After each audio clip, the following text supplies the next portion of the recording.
Blog Talk Radio. Good evening, folks.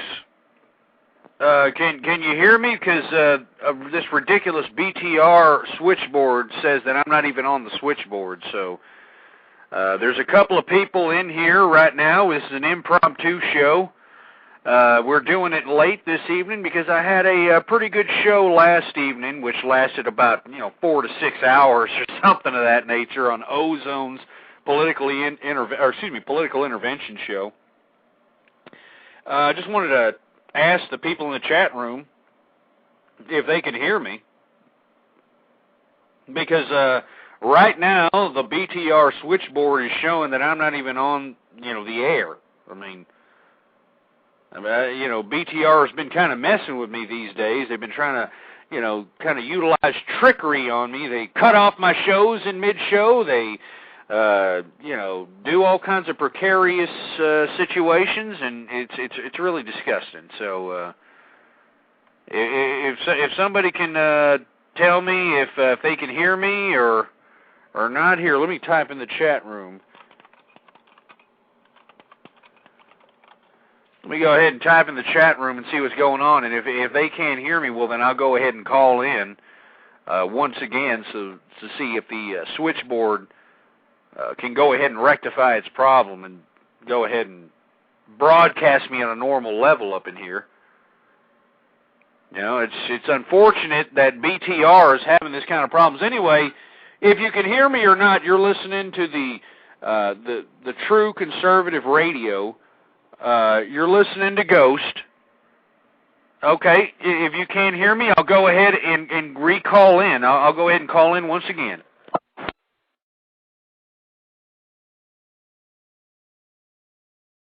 Let me see if I can do it again.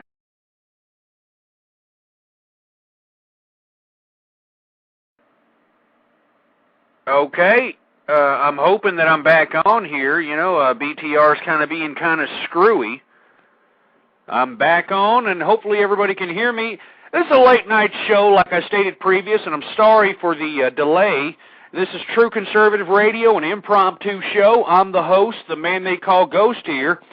And the only reason that I'm pulling off another show once again is because Ozone, and I'm glad to see Ozone here in the chat room with us, he inspired me to go ahead and do another one of these late-night shows, and I thought it was rather fun. I thought it was a pretty good activity. As a matter of fact, he brought two of my arch BTR enemies, and he hosted a show that kind of confronted not only me, but the two enemies that we discussed issues with last evening, which was MD Conservative and Jen.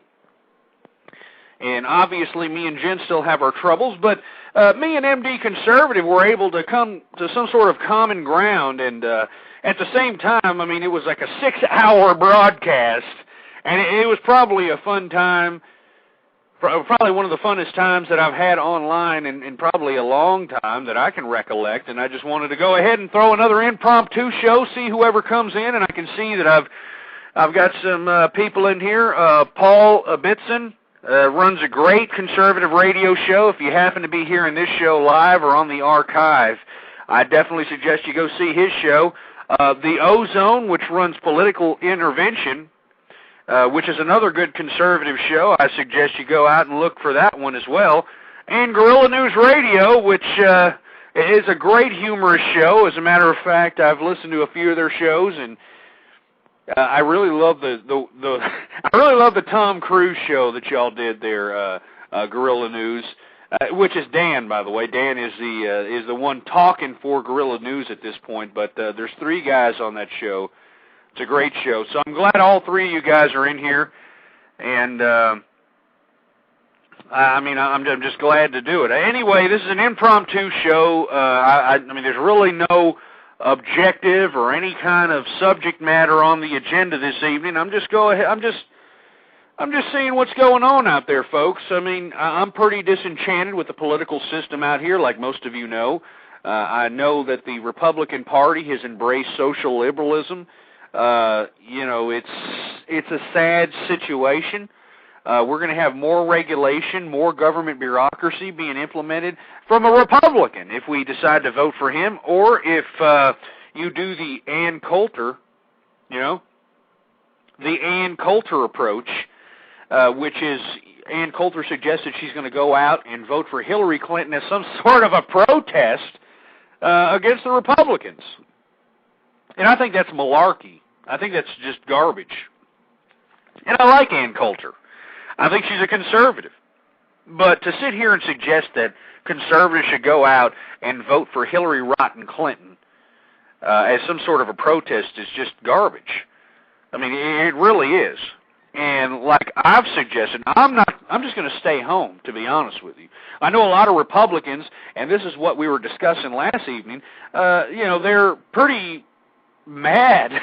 I mean, they're pretty upset at the fact that I'm going to stay home, and I'm encouraging true conservatives to stay home when it comes to the presidential election as well, because I think that we need, as true conservatives, as people that believe that Roe v. Wade needs to be reversed, people that believe in the American family, I think that we need to get together and come back up at a grassroots level. That's the only way where we're going to have any type of influence whatsoever is if we come back with a grassroots level. And it's pretty sad, really. And I'm getting a statement here from Guerrilla News Radio right out of the chat room. He asked me if I've ever looked at the Constitution Party, and no, I haven't. As a matter of fact, I've never heard of them. And if you have any links or have any information on them, I'll be more than happy to read into them.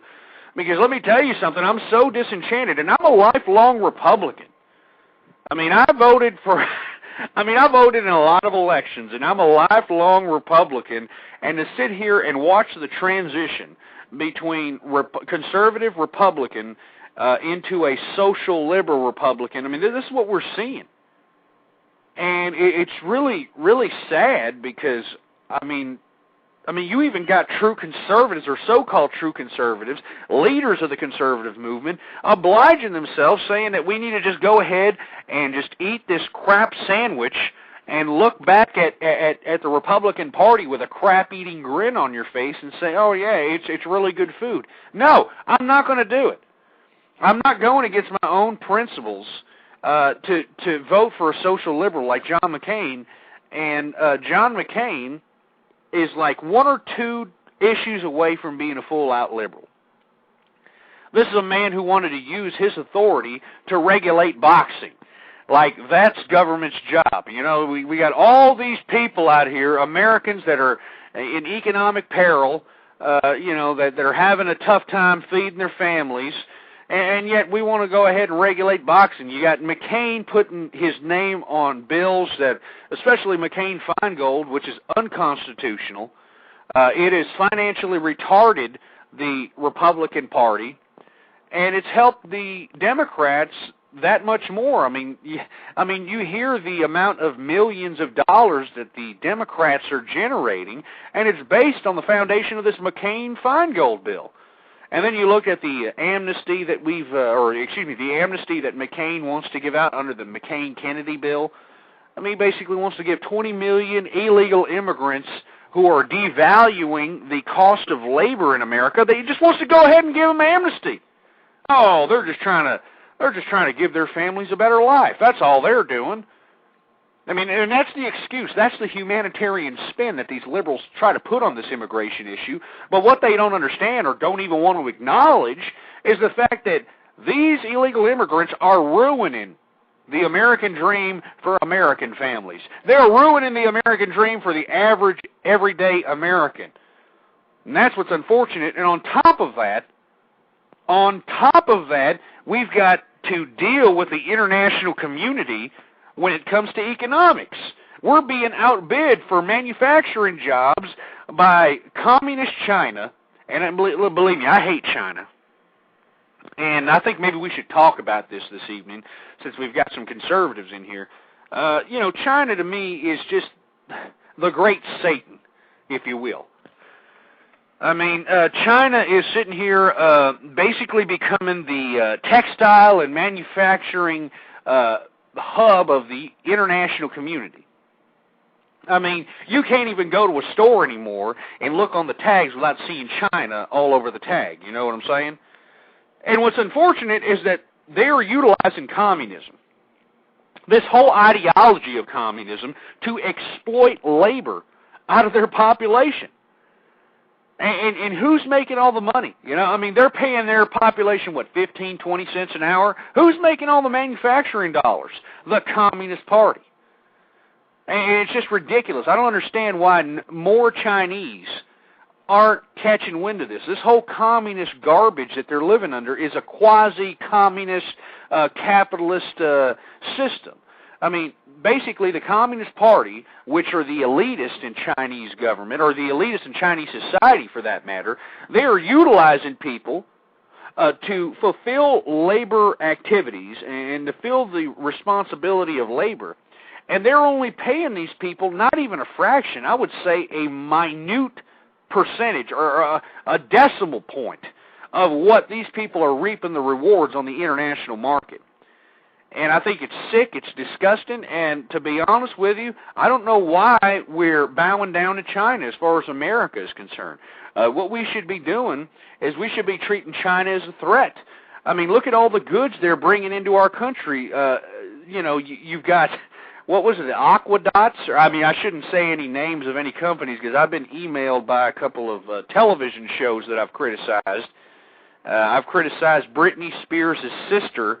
I can't even say the name of the show anymore because I've been emailed by these people that, you know, they're threatening me with litigation if I talk any more about Britney Spears' sister's show. I can't even mention her by name anymore. So that's why I sit here and say Britney Spears' sister. It's on a prominent network, you know, geared towards children. And here you have Britney Spears' sister, 16 years old, getting pregnant all over the mainstream media when it happened, and here I have to explain to my 5-year-old granddaughter. I mean, because I'm a news junkie. I mean, I don't use the mainstream media for any type of substance. I think it's more political theater of anything else. But I mean, while I was watching the media, you know, my granddaughter, she was just running around. You know, I have a big home. You know, I have a game room. I have all kinds of amenities in my home here. And, you know, she came across me when I was watching the television set, and what happened? I had to sit here and explain to my granddaughter why her hero, Britney Spears' sister, is pregnant. Anyway, I know I'm going off track here, folks, but all this has a correlation. You know, the blatant infiltration of social liberalism in the Republican Party, you know, the blatant absolute the social ills becoming the social norms. I mean, I can go on and on. It's unfortunate. It's really unfortunate. And what's really unfortunate is you got everybody embracing liberalism. You know, I mean, I hear a lot of people that are trying to call themselves conservative out here embracing the fact that, well, you know what, if the American family is being decimated, well, that's all there is to it. You know, and that's what I was debating with a couple of Republicans last evening about, well, you know, something needs to be done about it. You know, maybe the government needs to give you know, some sort of tax breaks or some sort of initiative to maintain the American family. Because it was the family, folks, that created this country, okay? It was the family that is the foundation of humanity. If you look back at the earliest of Indian tribes, what kept those folks together? The family. And now we're seeing the decimation of the American family implemented because of liberalism. Liberalism. And it's not just on the left. It's not just the Democrats, okay?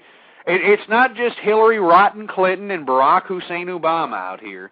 It's also the people on the right. All right? It's also John Turncoat McCain.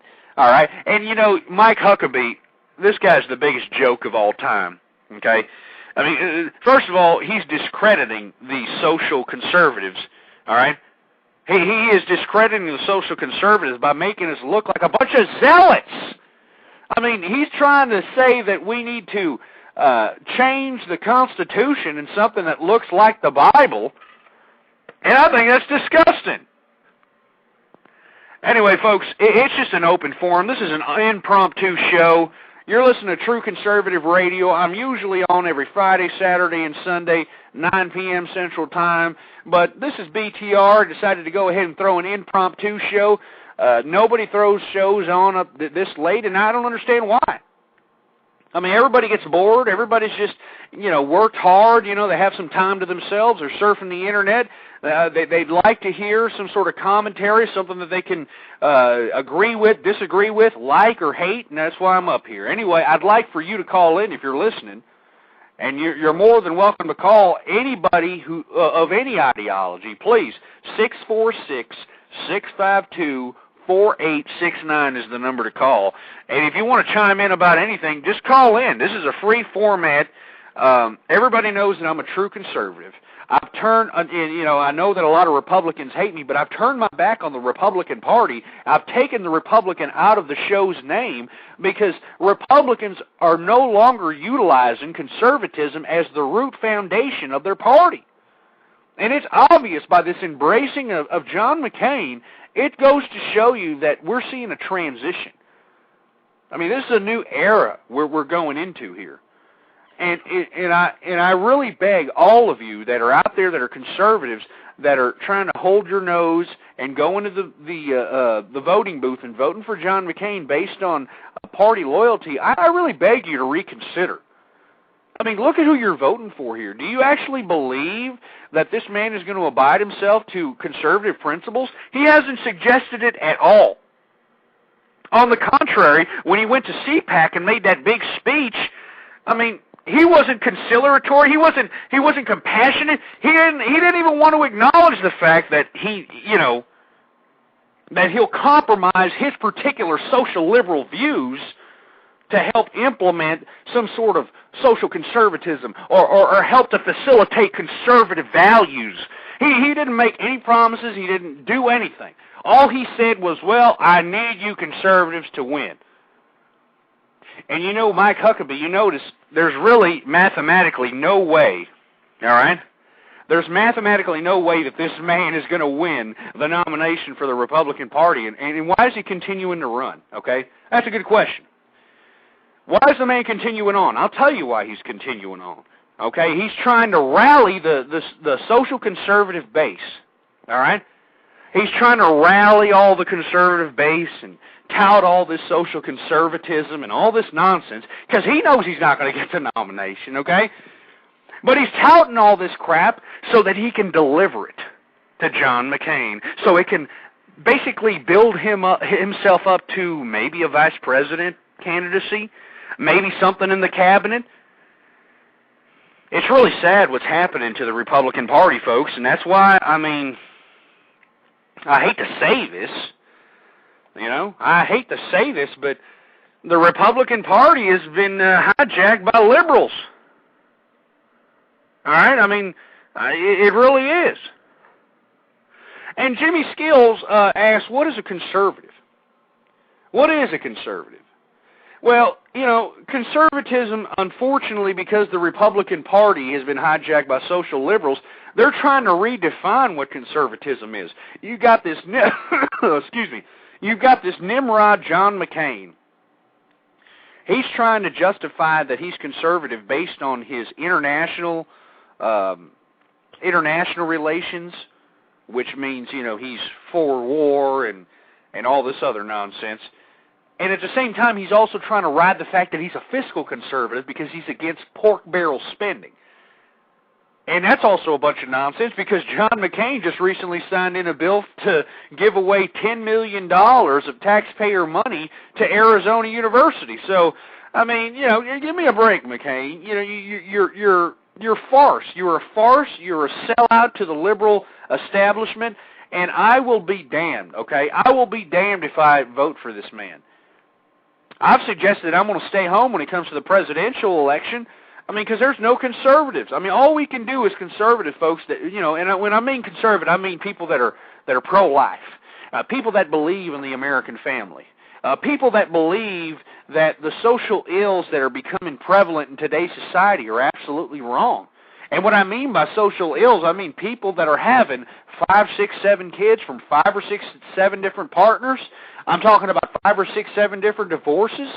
I mean, this is what you're having is the prevalence of the social norm. This is what the social norm is now. And nobody's talking about it. You notice, and even in the debates last evening that I had with Republicans, they don't even want to acknowledge it. I mean, they'll acknowledge it, but they don't care. They could give 2 rats' asses.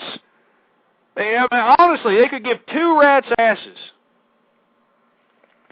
And, you know, it's really unfortunate. I mean, it really makes me want to puke up, you know, some nasty things. I mean, as a matter of fact, every time I think about it, the ham and cheese sandwich that I have every night always wants to, you know, regurgitate itself up back to my esophagus because it's so sickening to me what's happening to America. I mean, you know, American families is what kept people going, folks. And now I'm being looked at cross-eyed like I just farted on somebody's best suit or something when I'm suggesting the fact that we need to save the American family. I mean, this is what I'm being chastised not only by left-wing communists, but I'm being chastised by right-wing Republicans because nobody wants to save this American family. I don't understand this. I don't understand this at all. And it really gets me a little emotional because, I mean, without the American family, what do people have to work for? I mean, it's the American family that gives people the motivation, the will, the courage, the responsibility to go out, work 15 hours a day, get your nails dirty, to put clothes on your family's back, to put roof over their head, to put food on the table. I mean, that's why people go out and do those things. But now that you have a prevalence of single-parent families, I mean, and this used to be the social minority. I mean, let alone, I mean, it was a social ill, but now it's become the social majority. I mean, look at the television programs. Now, I know I've been emailed by the executives that make Britney Spears' sister show on not to comment on her show, but let me comment to you on a couple of other shows. You know, there's a show that, you know, my grandchildren watch, which, you know, I particularly don't care for, but there's really not much choice out there, to be honest with you. But there's a show called The Sweet Life of Zack and Cody, okay? And this is a Disney Channel show. Now, what's the premise of the show? Well, you know, it's a really little sweet show. You know, the 2 little twin kids, you know, they're getting into wacky little dilemmas, you know, real innocent type of thing, but if you look at the background of everything, okay, these twins with Zack and Cody, that's what it's called, The Sweet Life of Zack and Cody, these 2 twins are living in a hotel. Okay, this is the premise of the show. They are living in a hotel with their single mother because their mother is a lounge act singer. I kid you not, you can look on Disney Channel and you will see this, The Sweet Life of Zack and Cody, okay? And you're going to see the fact that they're emphasizing that it's okay to go ahead and live in a hotel as a single-parent family. And you noticed, I mean, I don't know if you've seen this show, but if you really look at it critically, you'll see that the mother's really never around. And the kids are doing whatever they want to do. That's why they're getting into such little wacky, little innocent dilemmas and that sort of thing, because the mother's not around. If she's not out there singing her lounge act, she's probably hopping on something that looks good in a leather jacket. Of course, they're not showing that in the show, but they always show these kids alone. They always show these kids just by themselves, you know, no type of adult supervision whatsoever. And you see, this is what I'm talking about, folks. This is what I'm talking about. This has become the prevalent social norm. And I've been criticized by Republicans because they feel that I should not be a political show. You know, they think that, I don't know what they think I should be. But to be honest with you, I mean, this is what conservatism used to be about. As a matter of fact, when the Mormon decided to drop out of the presidential Republican race, I'm talking about Mitt Romney, he announced it at CPAC. And CPAC is a very conservative group that kind of just comes together once a year and talks about conservative. Actually, it's a group amongst groups. So it's kind of like a convention for conservative groups to spread ideals and listen to speeches and that sort of thing. And this particular organization, CPAC, was organized by true conservatives, at least I thought. All right? And you had people blogging from CPAC. You had people here on BTR, the Blog Talk Radio Network. You had people broadcasting from there.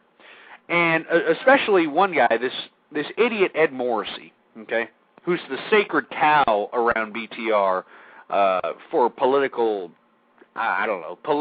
thought.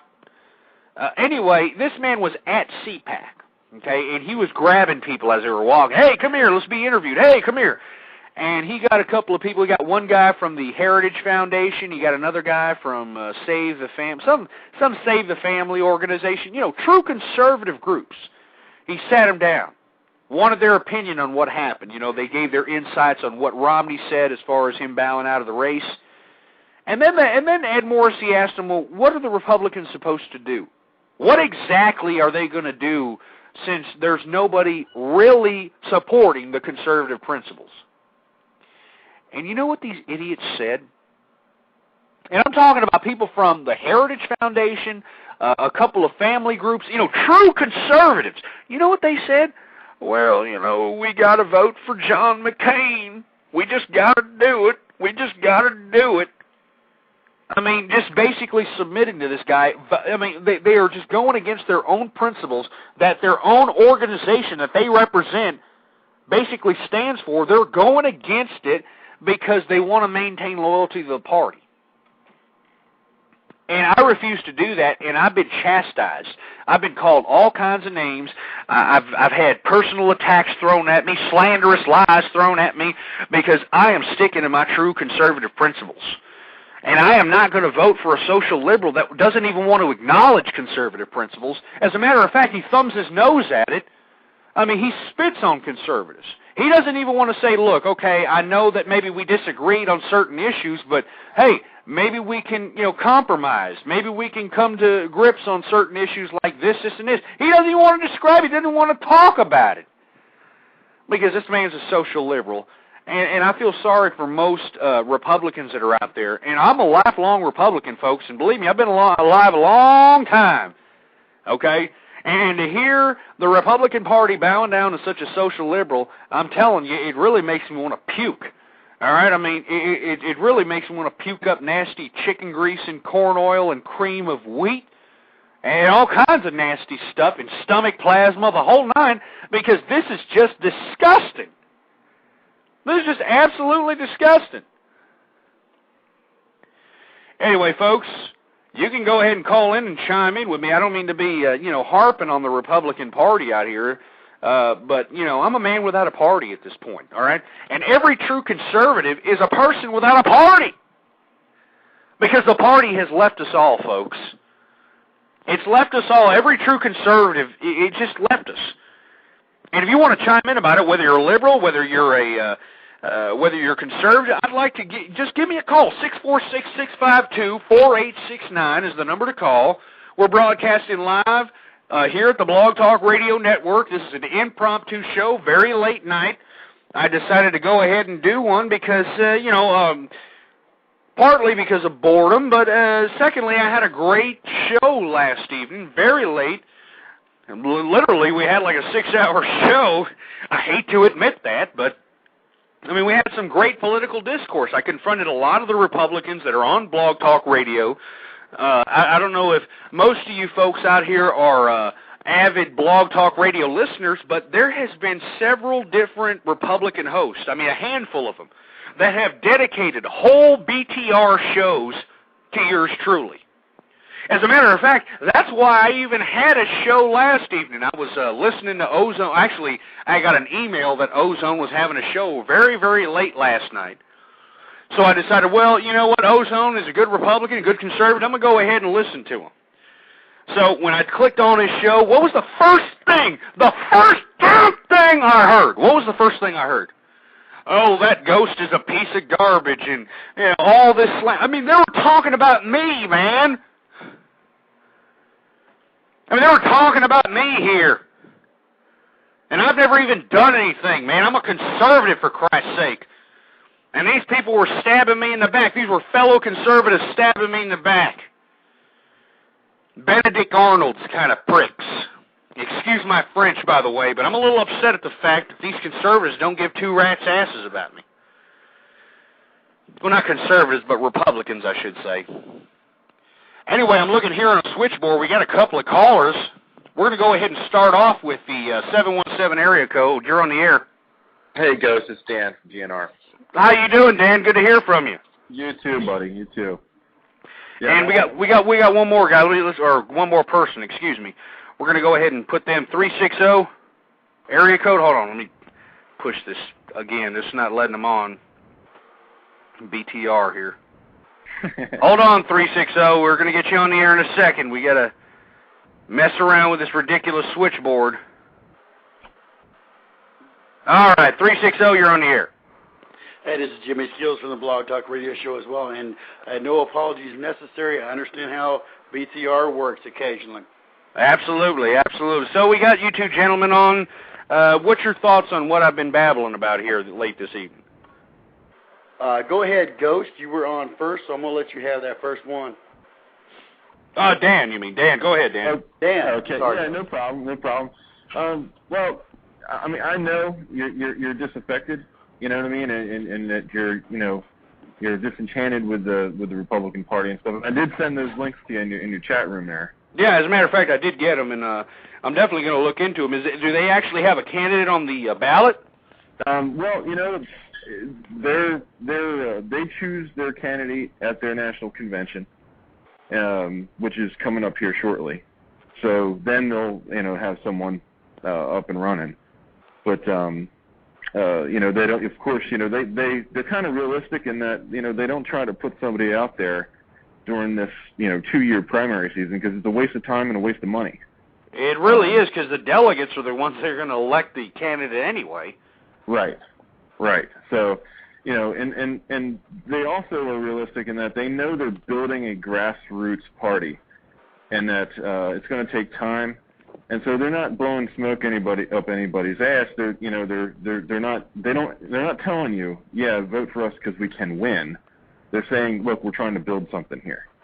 So, and actually they do have a couple of, people in Washington. There's a couple of mayors of major cities that are Constitution Party candidate, belong to the CP. And, really? So they are growing. Yeah, you should check them out. I definitely will check them out. And Jimmy, you have anything to add? I'm just really concerned about, we're talking about family values, and I'm all about family values. I was born in 1968, and this was at the beginning, I like to say the beginning of the exodus of the American male leaving out of the family structure. And I'm one of, I'm probably possibly, I can't guarantee that, but I'm possibly one of the first of that generation that was raised without a father. And for some reason, fathers just kind of disappeared. And anything that is talking about family values, I understand and I appreciate, because I'm trying to raise 3 children and a wife, of one wife. I haven't had a whole bunch of divorces. I got married one time. Well, I commend you for that, sir. That is a very big rarity in our modern-day society. But go ahead. I didn't mean to. Well, the secret to that is don't marry the woman you can live with, marry the woman you can't live without. And then if you make a vow, don't ever abandon it, because a vow is a vow, and it's to your soul. Amen to that. I'm just trying to figure out. I would get behind anybody, political or sociological, anybody that could try to bring our relationships, our family relationships, back to where it needs to be. And America is suffering right now. America is suffering because we've lost that masculine effect in our families. There's I don't know how many people that are single moms raising all their kids, and there are a lot of people talking a bunch of guff about all these women out here trying to raise these kids and they're not doing it right. Well, nobody ever wonders about where are the abandoned fathers. Well, to be honest with you, and I don't know about your situation, so I don't talk for your situation, sir. And I'm really sorry that you didn't have the fatherly influence that. I've learned to rise above it. Well, that's great. But the reason in this day and age, the reason that we're having a prevalence of single-parent families, and this is just off pure observation, is the fact that we have liberalism and feminism that has not only infiltrated our public education system, but it has infiltrated our justice system, it has infiltrated our society. They've utilized the disguise of political correctness to basically subdue us. And what we have here, and you can look in pop culture, and this is my argument. I'm not too sure if you're familiar with modern-day pop culture. Believe me, I keep up to date with it because you have to know what's being fed into our society. You have, obviously, Britney Spears and her whack job ways, but also you have, Beyonce Knowles, who is a real prevalent pop icon in our society, who's a female, and she sings about, the only way we're going to chill. This is her lyrics. You can pay my bills, you can pay all my bills, and then maybe we can chill. That means, the only way that I'm going to talk to you is if you pay my way. And pay my way doesn't mean, just bring home the bacon and maintain sustenance and that sort of thing. It means, buy me the Dolce & Gabbana purse and, buy me the extravagant gifts and that sort of thing. And once those stop coming in, well, then you got a divorce. I mean, that's why there's a big correlation between a man losing his job and divorce out here. I mean, it's all financial. There's no such thing anymore, in my view. I mean, if there is, it's a very small minority. There's not, an emphasis on love and romance and genuine affection for one's character. Now, relationships are defined by monetary issues, which is just absolutely corrupting the American family, and that's why you're seeing such, as far as this time is concerned, that's why you're seeing such a prevalent source of single-parent families, in my view. And I'd like for you to combat that if you have an opposition viewpoint there, Jimmy. I don't think I have an opposition viewpoint. I just don't understand when did men discover that it was okay to leave their children? Well, actually, look, I mean, I'm not, men leaving their children, I am not going to give them any kind of flack for that. But we do have a justice system that allows women to go out and get these men for child support. And I mean, granted, child support's not being a father, obviously, but there can be some sort of financial recourse that'll recoup. I mean, it won't recoup the cultural benefits of having a two-parent family, but it can recoup the monetary consequences of having a one-parent family. But at the same time, in my view, and look, I don't give any credit to any man who's gonna leave his family. Any man who leaves his family is the scum of the earth, as far as I'm concerned. But the majority, in my view, and the only reason I'm saying that is because I'm out here. Okay, I live in Texas. And in Texas, we are having a high prevalence of teenage pregnancies, not only teenage pregnancies, but single-parent families. And I go out and I ask people, especially in social arenas like the mall, places where I see children that are being held by one parent. And I ask them, are you single-parent? Yes. Why are you single-parent? And to be honest with you, the majority, at least in Texas, and I've read statistics as far as the national social landscape is concerned, most people are getting divorced based on selfish, ridiculous, centrist reasons. As a matter of fact, I had a caller call in a couple of weeks back. He was a Iraqi war veteran. He got disabled, broke his hip out there in Iraq. Came back home, couldn't really do much as a husband. He was married. He had been married. And what happened was he was trying to rehabilitate his hip. Well, the woman just, she couldn't take it. She just couldn't take the fact that, her man went out and defended her country, her freedom, and, she was just, whatever her needs were, which is, disguised as woman liberation, whatever her needs were weren't being fulfilled, so she left the man. She left the man, and what happened? Well, he had to give 50% of everything he had to her. He had to pay alimony. He had a few children with her, so he's got to pay child support. And she's the one that left him. Now, this is what I'm talking about. You know, look, I'm not saying that it's all women, all right, but it's the majority in my view. Men, at the same time, these men that go out and impregnate women and spread their seed out there and they're not being responsible, I think they should be thrown in jail, and they are. But females are not making a social landscape, and this is where it comes back to the feminist movement, in my view, and this is my opinion. The feminist movement has made the disguise of women liberation into making it okay in the woman's mind to, well, if something bothers you, you don't have to sacrifice. You know, just because you're married, you don't have to sacrifice for your family. It's all about you. So you don't care. You don't have to care about your kids. You don't have to care about your man. You just have to worry about yourself. And if you're not happy, we'll get divorced.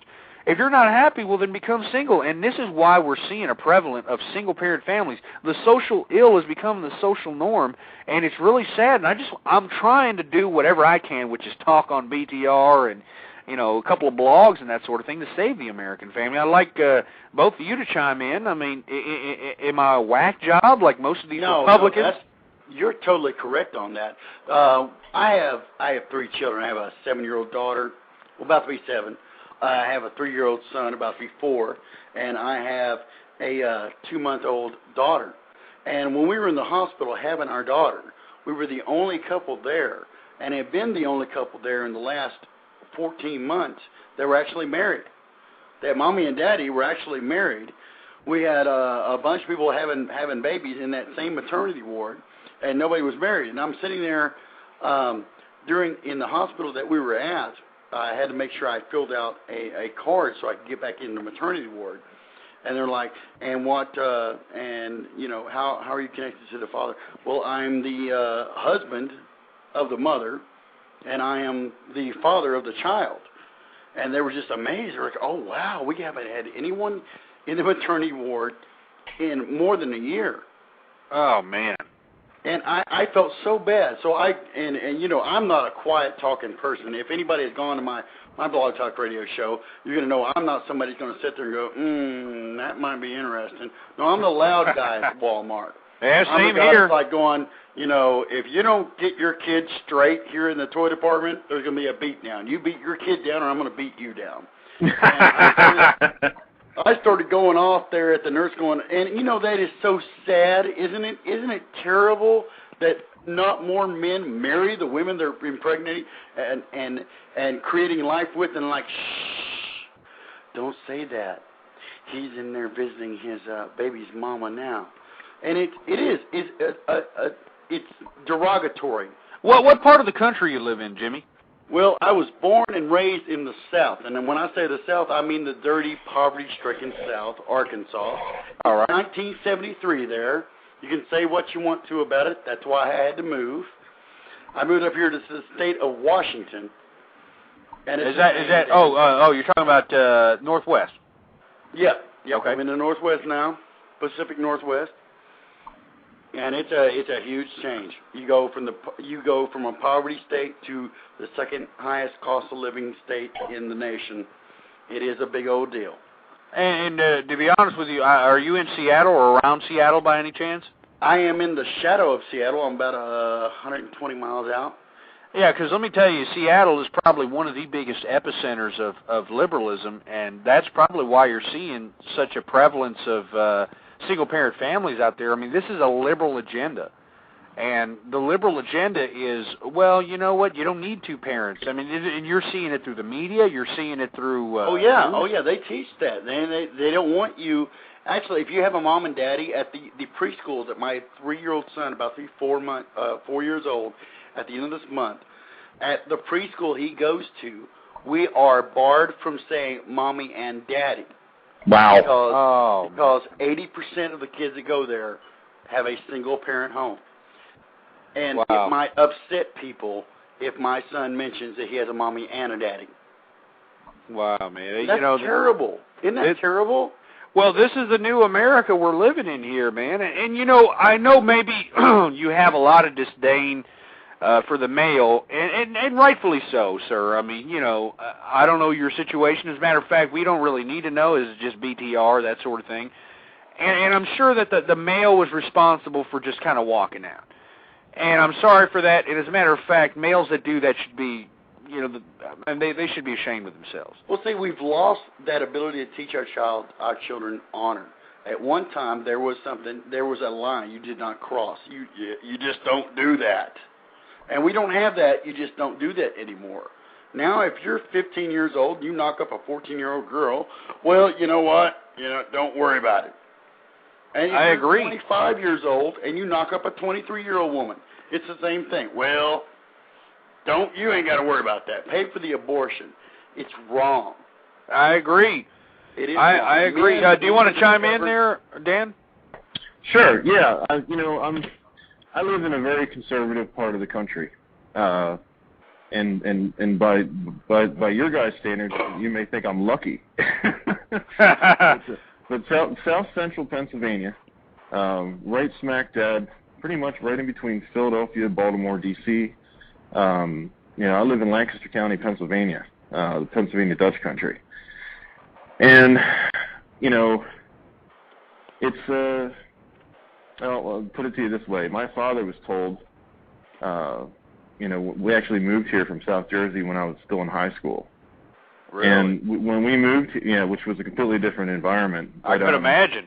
Yeah.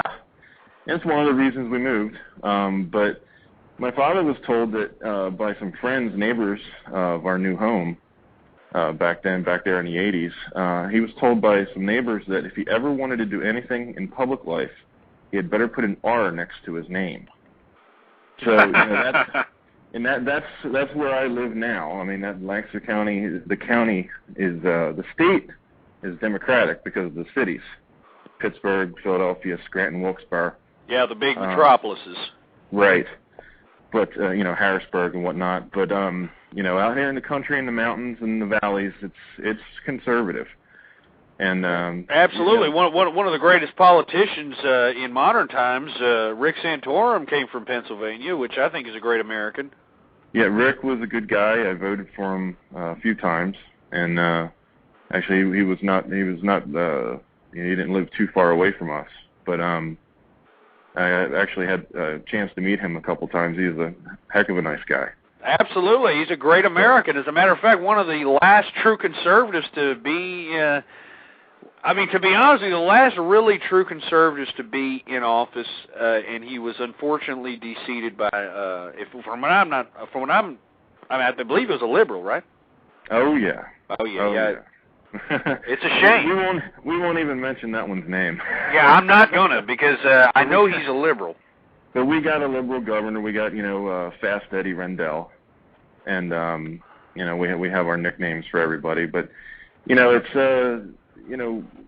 I'm listening to you guys talk, and I'm younger than y'all, and it's I'm only 37, and but I grew up in Ozzie and Harriet land. Okay, my mother and father, they're still together. My dad worked in the shipyards, when I was growing up, and then in the oil refineries, and mom stayed home. Mom was always home. In fact, I could leave the house and come back from my running around, and Mom would always be there cooking something or sewing something. Wow, that's a great feeling. Yeah, it was great. I had a great childhood. Even in the streets in South Jersey, and actually I lived right across the river, Philadelphia. But we had a great home, and like I said, it was Ozzie and Harriet land. And now living in the community I live in now.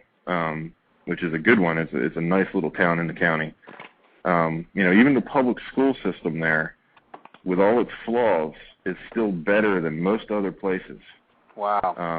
As far as their policies and whatnot, and very family-oriented area. So there are nooks and crannies of the country, and I would hope. I guess I'm an optimist when it comes to this, but I like to think that most of the country, as far as geographical area, maybe not population centers, but geographic regions, most of the country is like where I live. Most people do believe in strong family, and and they have values and whatnot. And it doesn't matter, to me, I don't think it matters between religion or race or anything. Absolutely.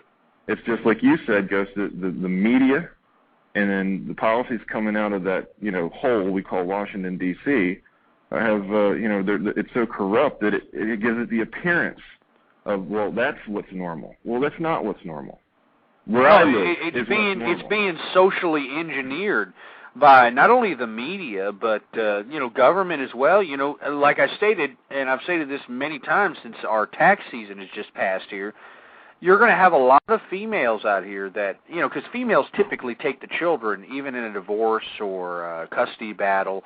I mean, a woman can literally, and I'm not saying this to be facetious or funny, but a woman can be a prostitute and still be able to win custody of children over a man because the court is so gender biased that they will say, well, she was just trying to feed her children, so it's okay. We're just going to go ahead and let her do that. This is the kind of thing I'm talking about. I mean, yeah, there are definitely a lot of judges out there that need their heads screwed on straight. I'll agree with you. It's and the system gives them that long leash to make those decisions. And but like I said, I think we had this conversation once before where these people, these judges, they're a product.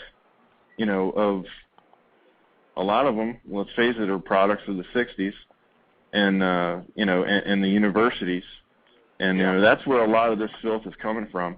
And I work for a major, Eastern university, and I see what's coming out of here. I do know, like I said, my field is in medical research. Thank God, it's not in the liberal arts, but or humanities, for God's sake. But it's I see what this university pushes out, and it's trash.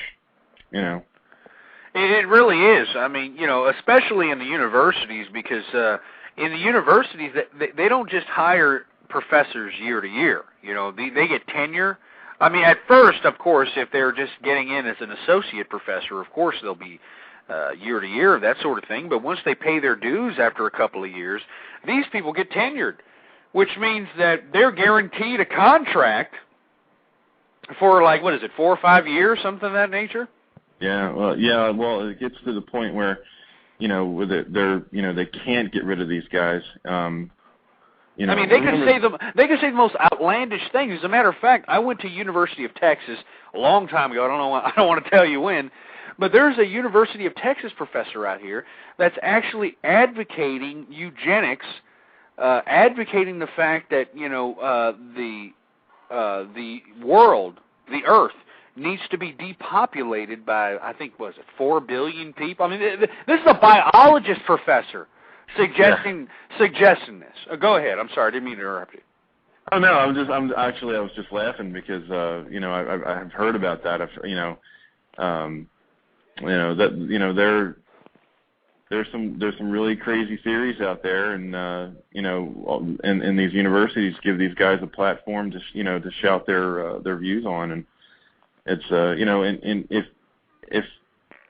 if most parents would actually look at what their kids are learning in school and learning in college, if they were that involved, in other words, if they would actually give a crap about what's being fed their kids, they'd be outraged.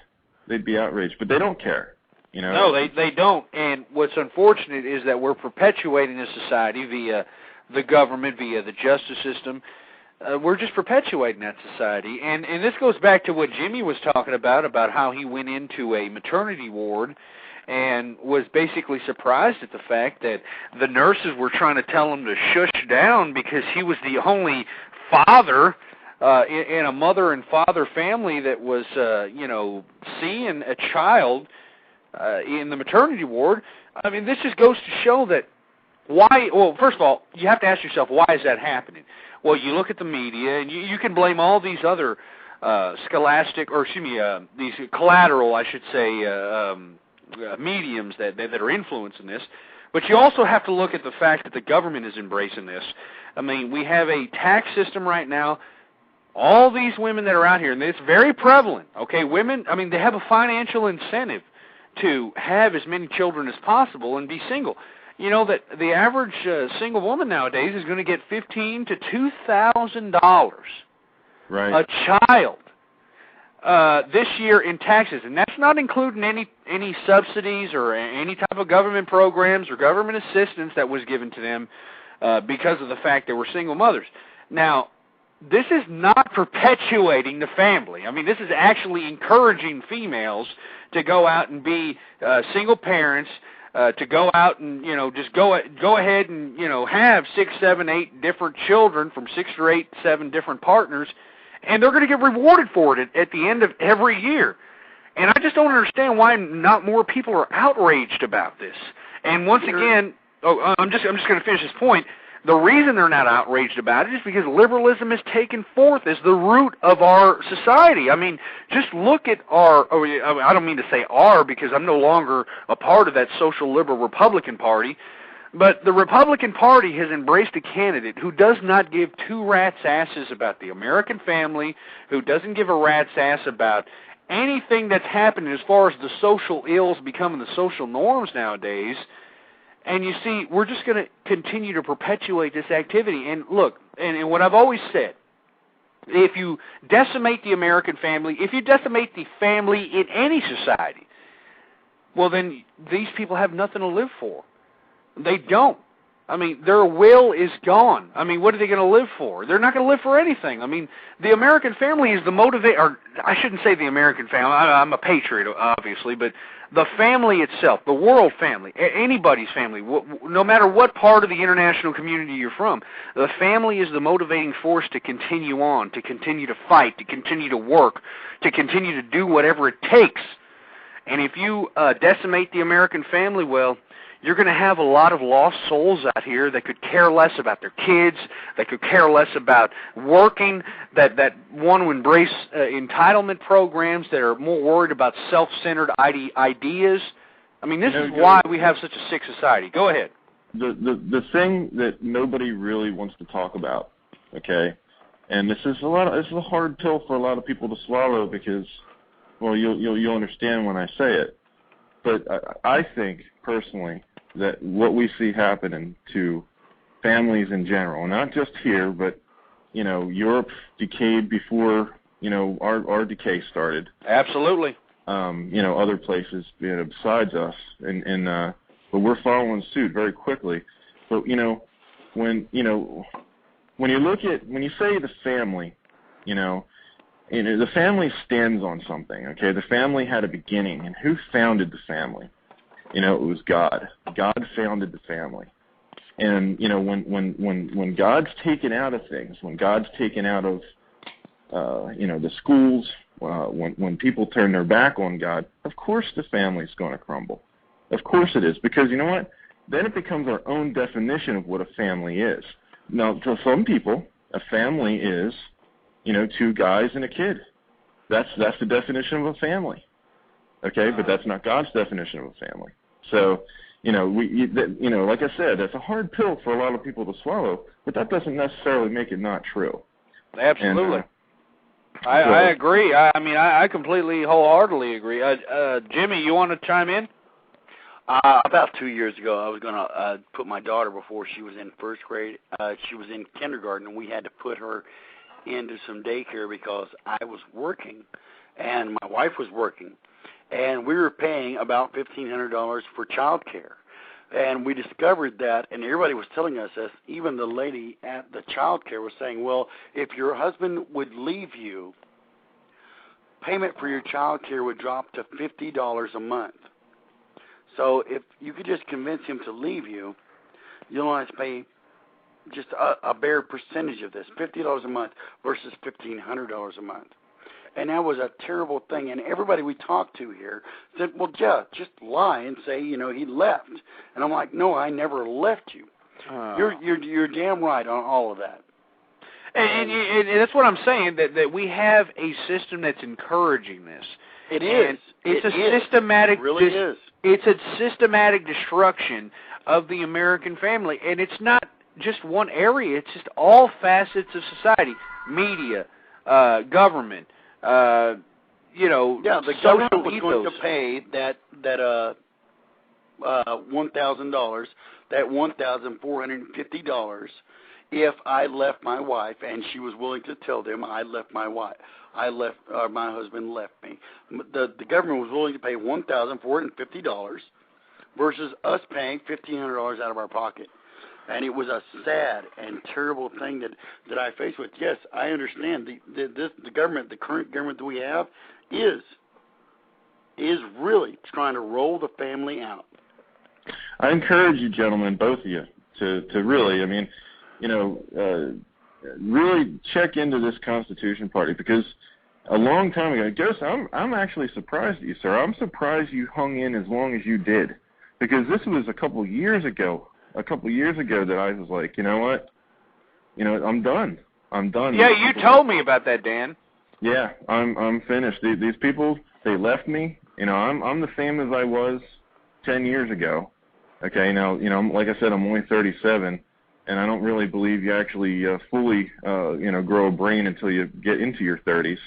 But you know what? Unfortunately, I have to agree with that, because I'd like to think that idealism comes from the youth, but most of it is disenchanted rhetoric. But go ahead. I'm sorry. Well, no, you just don't know who you are. You know what I mean? That's what it is. You have to figure out who you are. But I had a jump start because my parents gave me a good grounding. But the thing about it is that, this party, when you look into their platform, and by the way, this party's national headquarters is in Lancaster City, in about probably 15 miles from where I live. They're good people.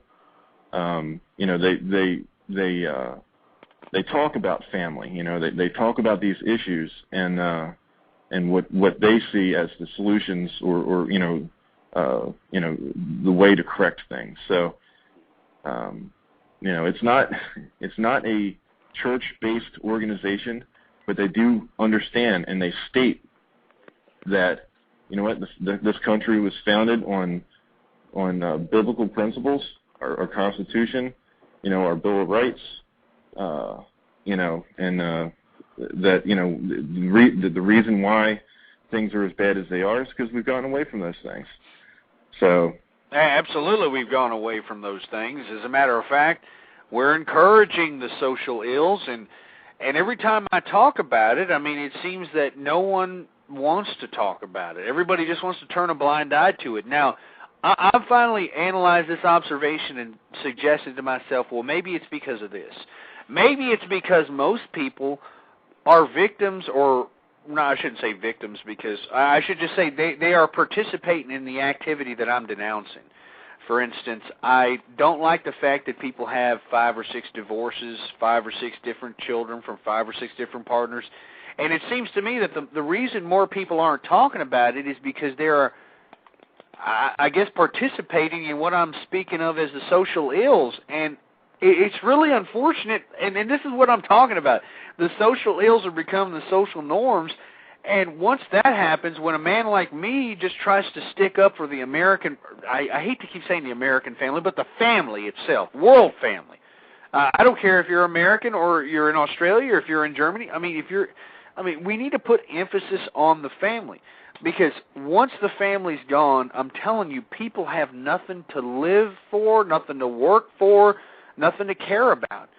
And that's why we're having such a great entitlement generation in America, because, people are out here, like I've suggested previous, 4 or 5 different children, 4 or 5 different fathers or different partners, and this has created an entitlement generation.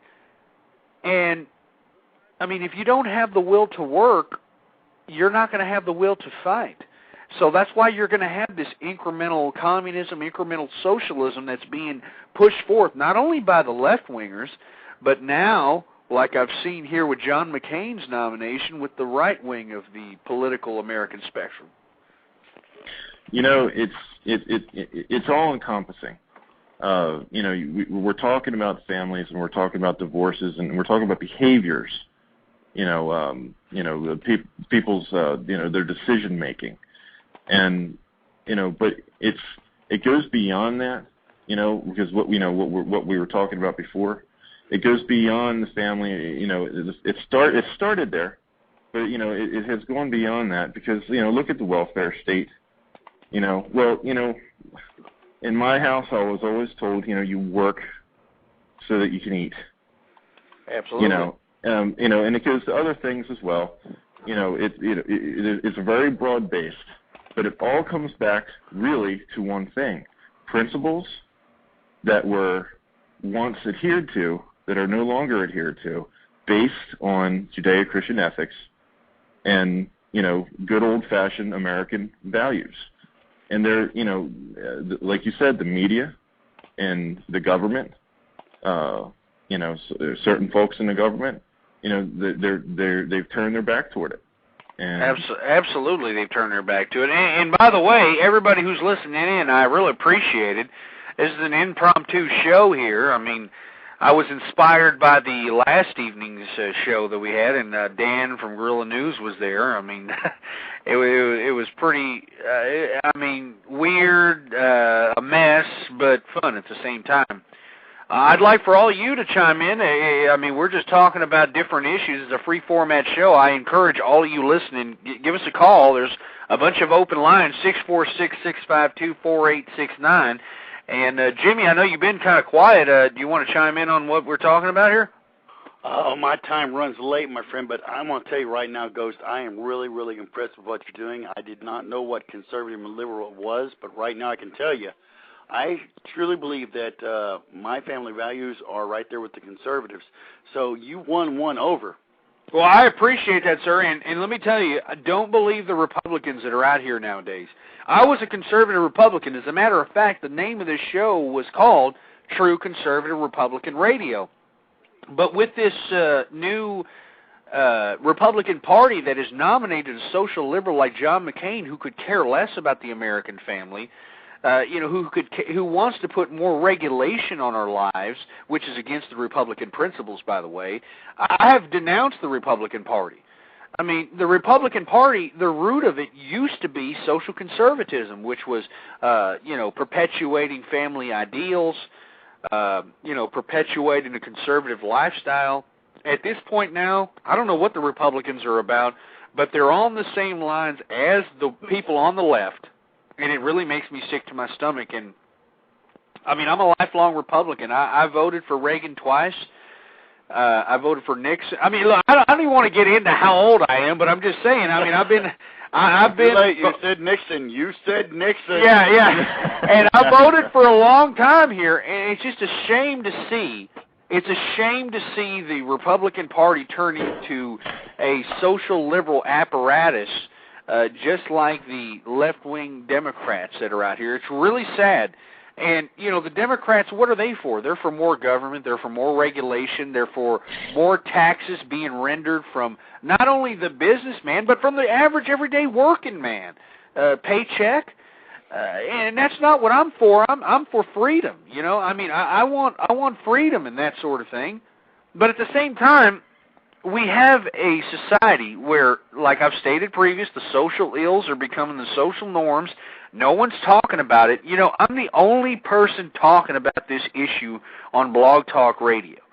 Everybody chastised me for it. I mean, as a matter of fact, I've got Republicans talking down at me for it because, I mean, I'm trying to save the American family here. And it seems to me that everybody thinks I'm some sort of a bad guy or something. And I don't understand why that is. I mean, I don't understand why saving the American family is so bad. As a matter of fact, I had a couple of people last evening suggest that I'm some sort of a fascist because I want to save the American family. I'd like for you to chime in on that. I mean, am I a fascist because I want to save not only just the American family but the world family? Because it's not just an American problem. I mean, as a matter of fact, like I've stated, previous shows before, if you look at Australia, 75% divorce rate. If you look at Germany, 70% divorce rate. These are westernized countries. If you look at America, 50% divorce rate. We're still at a coin flip. And I think the only reason that we're still at a coin flip is because the conservative movement is still around. once that's decimated, I don't know what's in store for America, and I'd like your opinion. Anybody else that wants to chime in their opinion, 646-652-4869. Go ahead, Jimmy, and then go ahead, Dan. This is Jimmy. I got to get on out of here, man. My time is done, but I want to thank you very much for having me on, Ghost. You have got some really spot on observations into politics and into the American family, and I'm going to support wherever you're going to go, man. I appreciate it, and you know what? Come back and see us. I usually am broadcasting every Friday, Saturday, and Sunday. That's my main broadcast at 9 p.m. Central Time, but I like to throw impromptu shows in between because, this is just a fun forum. The Internet's a great forum to spread ideas, to have conversations, to provide discourse, and that's why I'm up on here. That it is, sir. That it is. Good night, sir, and thank you for having me on. I thank you very much, Jimmy. All right, done. Well, I'll speak to what you just said. Yeah, go ahead. I think that, like I stated before, conservatism. Jimmy and I were chatting in the room there, and he had an honest question. At first, I thought he was pulling my leg, but he had an honest question. He goes, "What's a conservative? What does it mean?" And I said, well, it's conservatism is a set of principles that guide how a certain segment of the population, conservatives, think and feel about different social and political issues. Yeah. That's a pretty broad definition of it, but without getting into details, I mean that's basically what it is. And liberalism could have the same definition, but conservatism, as far as being the savior, that conservative values and principles come from someplace. Sure. They don't stand on their own. Okay, they have a beginning, and like I said, that beginning comes from the church, and sure. and belief in God and those things. And when that's taken out, you kind of have a hollow version of what conservatism used to mean. Now, there are what we would consider, very conservative guys out there whose, personal lives are just a mess. Divorce, gambling. Absolutely. This, that, and the other thing. Conservatism isn't necessarily going to save the family. Okay, but the roots of conservatism will. And that's what we got to get back to, and that's what I'm talking about. Absolutely, and I agree with that. So are you suggesting that we need to, put more emphasis on churches and that sort of thing? Well, you know what? Like I said, this is a hard pill for a lot of people to swallow because, everybody likes to think what they want to think. Everybody likes to do what they want to do. But, we have gotten away. The Judeo-Christian principles. There was a time, and you can remember this more than I. There was a time when, if something racy happened on television, it was because, of the slightest little thing that we wouldn't even bat an eye at to today. Sure. And then it was censored.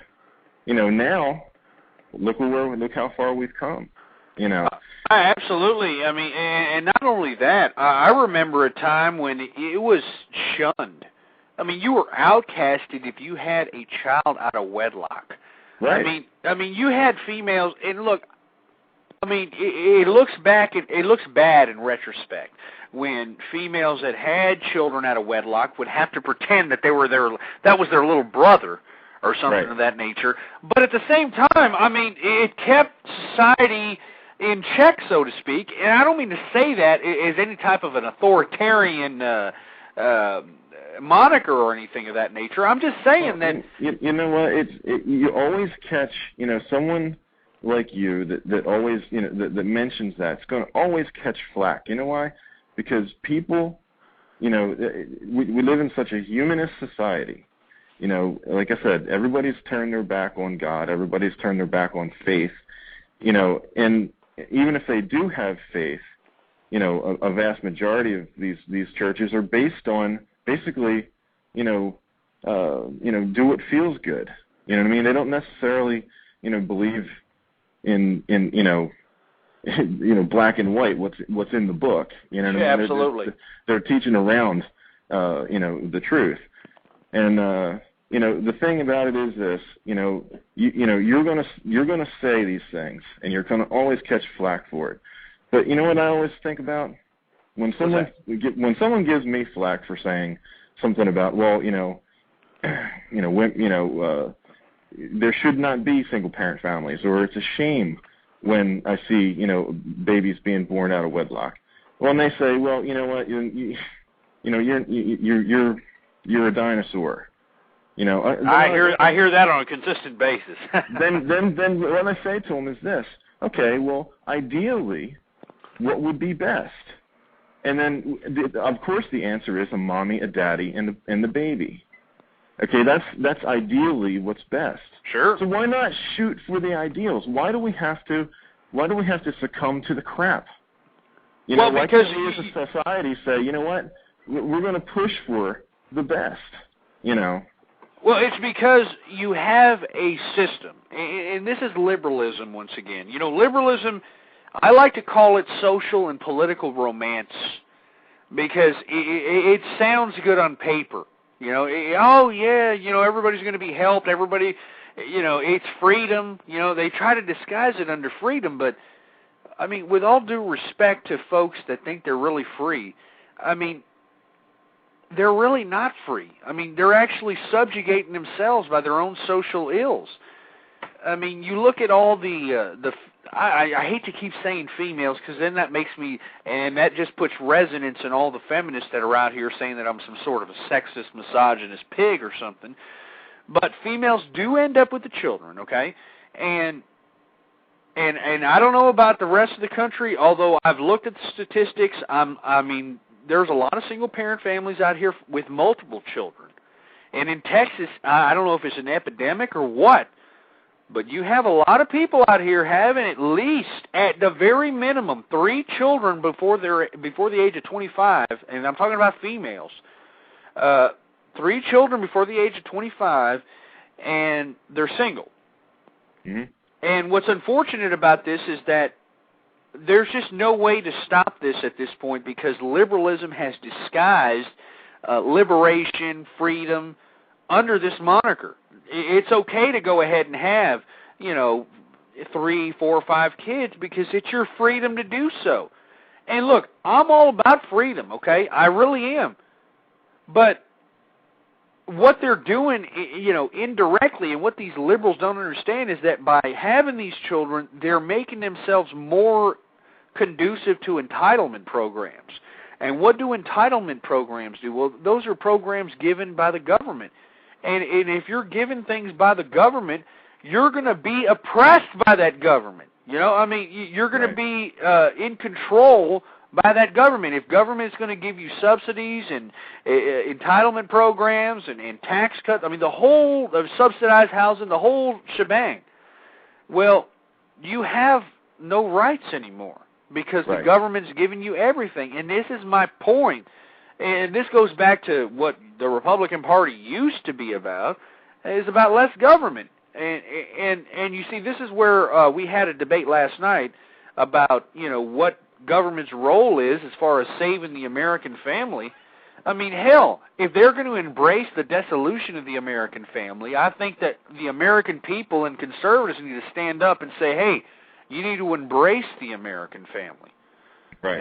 And that's my view. And look, supposed conservatives and supposed Republicans can sit here and criticize me and call me some sort of a liberal because I want the government to do something about it. But the government is already spending our tax dollars on single-parent families that are going to get not only tax breaks and tax money this tax season, $1,500 to $2,000 a kid, but they get subsidies for free housing, for welfare, for everything you can think of, and it's really disgusting. You know what's funny? What's that? A lot of the people on here that that I'll use your words, that go by the conservative moniker. They're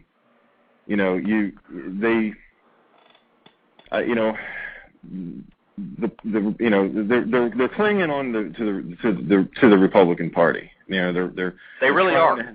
They're trying to hang on. But what a lot of people don't understand is the party's useless. It really is. Its only use, it really is the preservation of power. And absolutely. But who is in power? Okay? And that's what you got to really ask yourself. So, you know what? It's a sinking ship.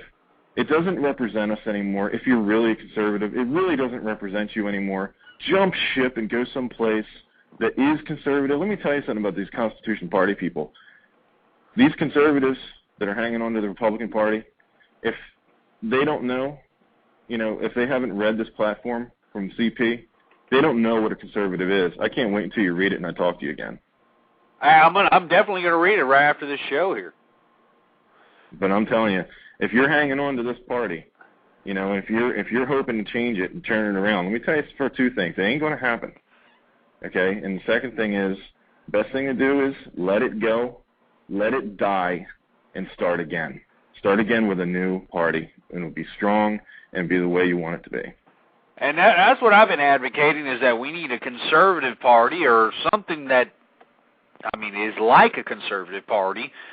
But, that remains to be seen, We got another caller here from the, from the 514 area code. Hold on just a second. You're not on the air yet. Hello, 514. You're on the air now. Hi, it's Steve calling from Canada. How are you today? How are you? Is this Steve Holton? It sure is. How are you doing? Not too bad, thanks. I hope it's not too late to sort of bounce a question off you guys. Unfortunately, I got disconnected for a little while. It took me a while. No, go right ahead.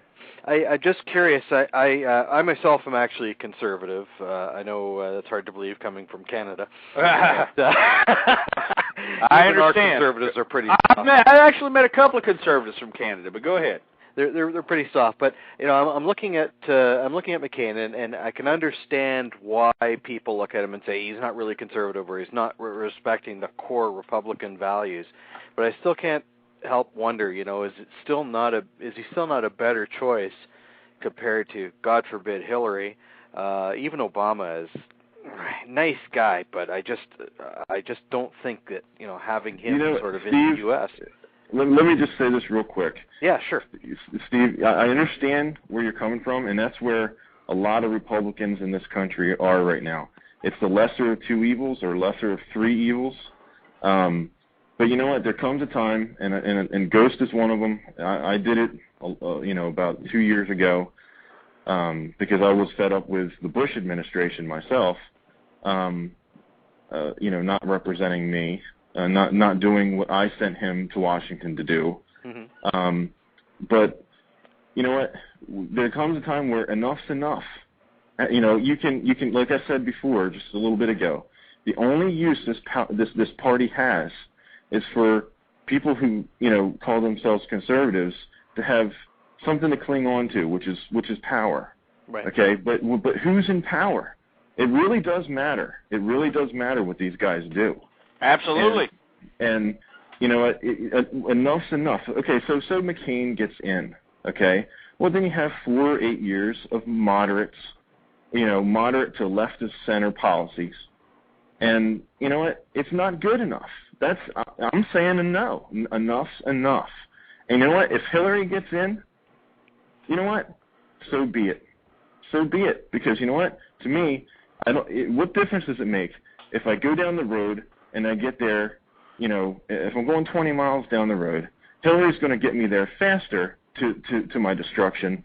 McCain's going to take me there a little bit slower. Okay, but I'm still going to the same place. Okay, so but if we dismantle the system, start afresh, with new ideas, actually which are old, okay, and start again.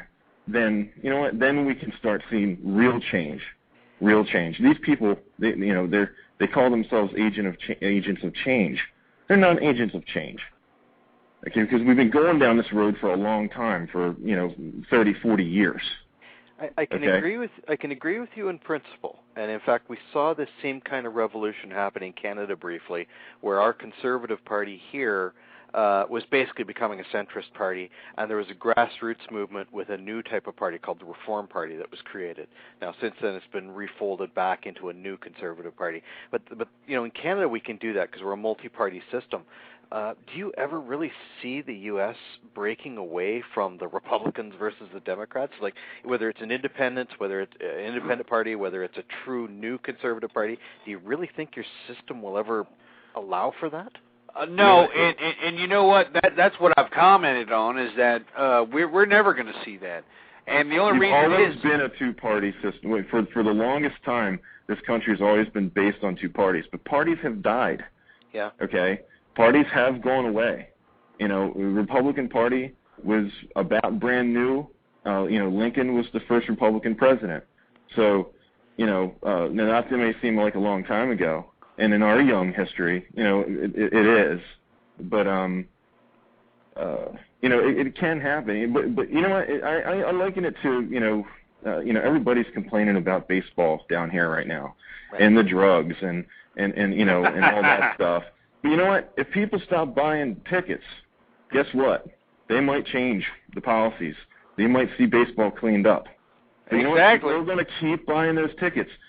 This is something different. This affects our lives every day. This isn't entertainment we're talking about. This is our lives. So, and enough people like me and Ghost, and there's a lot of people actually out there that are disaffected and sick and tired of it. If we can get to more and more people, and it may take a while, but in the end, it might be worth it. Do you think guys like Lou Dobbs are, maybe not necessarily his flavor of conservatism, but still guys like him that are seen as very public leaders are actually going to be successful in starting, whether it's an independent movement or some sort of third-party movement, a conservative-type movement? Do you think they're really going to be successful? Like, is the time right? Are enough people fed up that it's really going to happen? I think it is, especially in this day and age when you have a liberal root taking effect. Not only, it's already it's been in effect in the left, but it's taken root on the right. And I remember a day when conservative principles were the root foundation of the Republican Party. It's no longer the root, obviously. I mean, you had the Republican Party purposely shut out true conservatives, Fred Thompson, Duncan Hunter. These were true conservative Republicans. They shut them out from mainstream media press. They shut them out from any type of real campaign gaining or any of that nature, like trying to gain pretty good campaign contributions. Excuse me. I mean, you're seeing this right before our eyes, and yet they'll allow a man like John McCain. Remember, this guy was down in the dumps. Remember about 2 months ago? Yeah. Remember, he was finished. And to me, I think that the party manipulated this man into being the front runner once again. I mean, after Florida, I mean, that was it. Well, maybe could I submit to you the idea that McCain might still be the right choice, if nothing else than just to show the hardcore conservatives that we need a change. And in 2012, this sort of third-party movement might take a serious foothold, because the true conservatives are going to, if you'll pardon me for saying so, get pissed off and say, this is it, we really need to do something. And there will be a serious movement towards independence or third-party choice once they see what having a liberal Republican will be like. Because if we go down the other path where you're saying, we're already going down there, we might as well put in a dedicated liberal and we'll hit the wall faster. The problem with that is that they're expecting liberal results from a Democratic leader. If we put in a liberal Republican and we see those kind of results, maybe that will finally motivate the masses to do the right thing and actually create a true conservative party. Well, you know what, Steve? In 1992, we got Bill Clinton, and 2 years after that, we got the contract with America. Okay, now nothing turns conservatives and real conservatives on like a Clinton. Okay, so yeah, I see what you mean. What you're doing is you're masking the problem. Sometimes, you know what? If you gotta, if you got a lame horse, you gotta put it down. You gotta put it down. And, okay. Then that's. Hold on just 1 second. We have another caller here from the 516 area code. You're on the air. How you doing, guys? It's the Ozone. Hey, how you doing, Ozone? Hey, Ozone. How are you guys? Yeah, just having a decent conversation. Yeah. Yeah, I'm listening. I'm one of the guys, as you know, that says that you have to vote. I know, me and you, we disagree on the McCain issue, but go ahead and chime in, Ozone. Yeah, well, I've been reading a little bit about McCain, trying to figure out what he's about, and we have to vote for him over a Democrat. I'm worried. You might think that if you don't vote and the Democrat wins, that we might start to go down. But these Democrats, they live in their own little matrix. Reality doesn't matter. It's all spin. So they can keep ruining things and keep going, and black out the media, do fairness doctrine, take more control over the schools. Teachers today, I've talked to many that they're scared to say they're Republicans. When they talk on the air, they don't want to. They're very scared that someone's going to hear that they're Republican. They can start taking control over things. And I'm reading up on McCain and which principles. I'm not sure which issues exactly. I know amnesty, but which issues is he not really the conservative? Where do you have the problem with him, like specifically? Well, I'll answer that. I mean, first of all, just look at all the legislation that has his name on it. I mean, the name next to his name is typically the most liberal person on the other side of the aisle. And if you read the legislation, I mean, especially McCain-Feingold, McCain-Feingold is one of the most unconstitutional bills that's ever been put forth in Congress and in the Senate. I mean, it has financially retarded the Republican Party, and on the contrary, it's excluded all the conservatives. I mean, I don't know if you remember Tom DeLay. Tom DeLay was going to be prosecuted for something under McCain-Feingold, and once he renounced his seat, I mean, I don't know if you noticed that the charges were dropped. I mean, this has been an orchestration by this man right here, John McCain, to basically make the Republican Party turn into the liberal Republican Party. And let me tell you, I like Tom DeLay. I mean, I'm from Texas, okay? I mean, this was a hero of mine out here. This man was a conservative, not a Republican, a conservative. He always referred to his constituency as the conservative movement. And that's what he stood for. He stood for conservative principles. On the contrary, he's still doing it. I heard him recently interviewed at CPAC. I mean, the man still is staunchly for conservative principles, and he does not want to vote for McCain because he knows, and any true conservative knows, that this man wants more regulation. He wants to take guns away from us. He could care less about the American family. He wants to give amnesty to 20 million illegal immigrants that are devaluing the cost of American labor. He wants to, I mean, I could just go on and on about this man. I mean, he tried to regulate boxing. I mean, this guy's a senator. We have problems here in America, and what did he focus on for about, was it 5-6 months? Boxing. Right. Well, Tom DeLay says not to vote. Is that what he's saying? He's not saying that just yet, but he's not saying anything because he's not going to sit here. I mean, I'm not a political figure. I could care less. I'm going to tell people not to vote because, look, if the conservative principles aren't going to be put forth on the table, I'd vote for McCain if you would have went to that CPAC conference and said, look, I understand this, and I'm willing to compromise with you for this. But he didn't say that. He just said, hey, look, we have problems, but we're just going to have to deal with it. That's basically what he said. But didn't McCain imply that he would do that? Forgive me, all I've got to work on is the little bit sound bites I see on CNN, admittedly. Communist News Network. Go ahead. What were you saying? Good point. But even that aside, I mean, maybe I'm misremembering, but I could have sworn I saw McCain actually say that, look, I've done things that you don't all agree with, and I need your input, I need your help to point me in the direction that's right. I mean, you know what? There's only so much, Steve. I don't mean to disrespect you in any way, but there's just only so much you can take. There's only so much you can buy. Now, dude, you know what? He understands. I don't know if you guys knew this or not, okay? But on Super Tuesday, okay, there was about 8 million more Democrat voters than Republican voters in the primaries. Where were those 8 million Republicans? they were disaffected, sitting at home going, you know what? All these guys stink. They all stink. You know Absolutely. what? And you know what? So guess what? You give them a choice, and I know, Ozone, you don't agree with this, but you know what? I'd rather be fighting for a cause than be a disappointed Republican for the next 8, 10, 20 years. Okay? But you know what? There is choices out there. There are choices out there. You just got to spread the word. It's grassroots. Absolutely. Spread the word. We saw that in Canada with our own Conservative Party versus the Reform. I mean, that's how we got rid of our centrist Conservatives, and the party was entirely disbanded. Unfortunately, it was sort of recreated, and it's starting to move back to the center again. But that's nature of Canadian politics. But you're right, it can happen, and I just would be interested in seeing how that's going to evolve in the American system, because I think you're right. I think there has to be a big fundamental conservative movement. And once again, forgive me speaking as an outsider here, but your politics. No, you're more than welcome here. You're our friendly neighbor to the north. But, absolutely. I wanted to hear Ozone's, rebut to everything we've said. Go ahead, Ozone. Well, there's so many different things.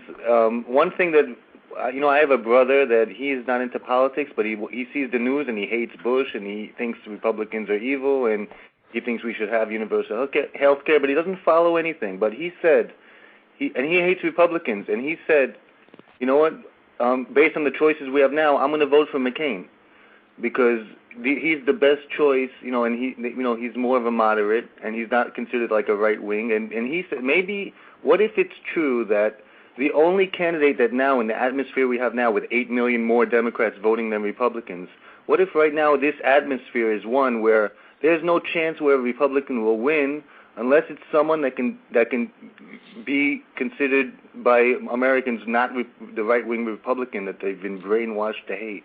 I think you hit the nail on the head, Ozone. I think there is no chance a Republican can win this time with this candidate.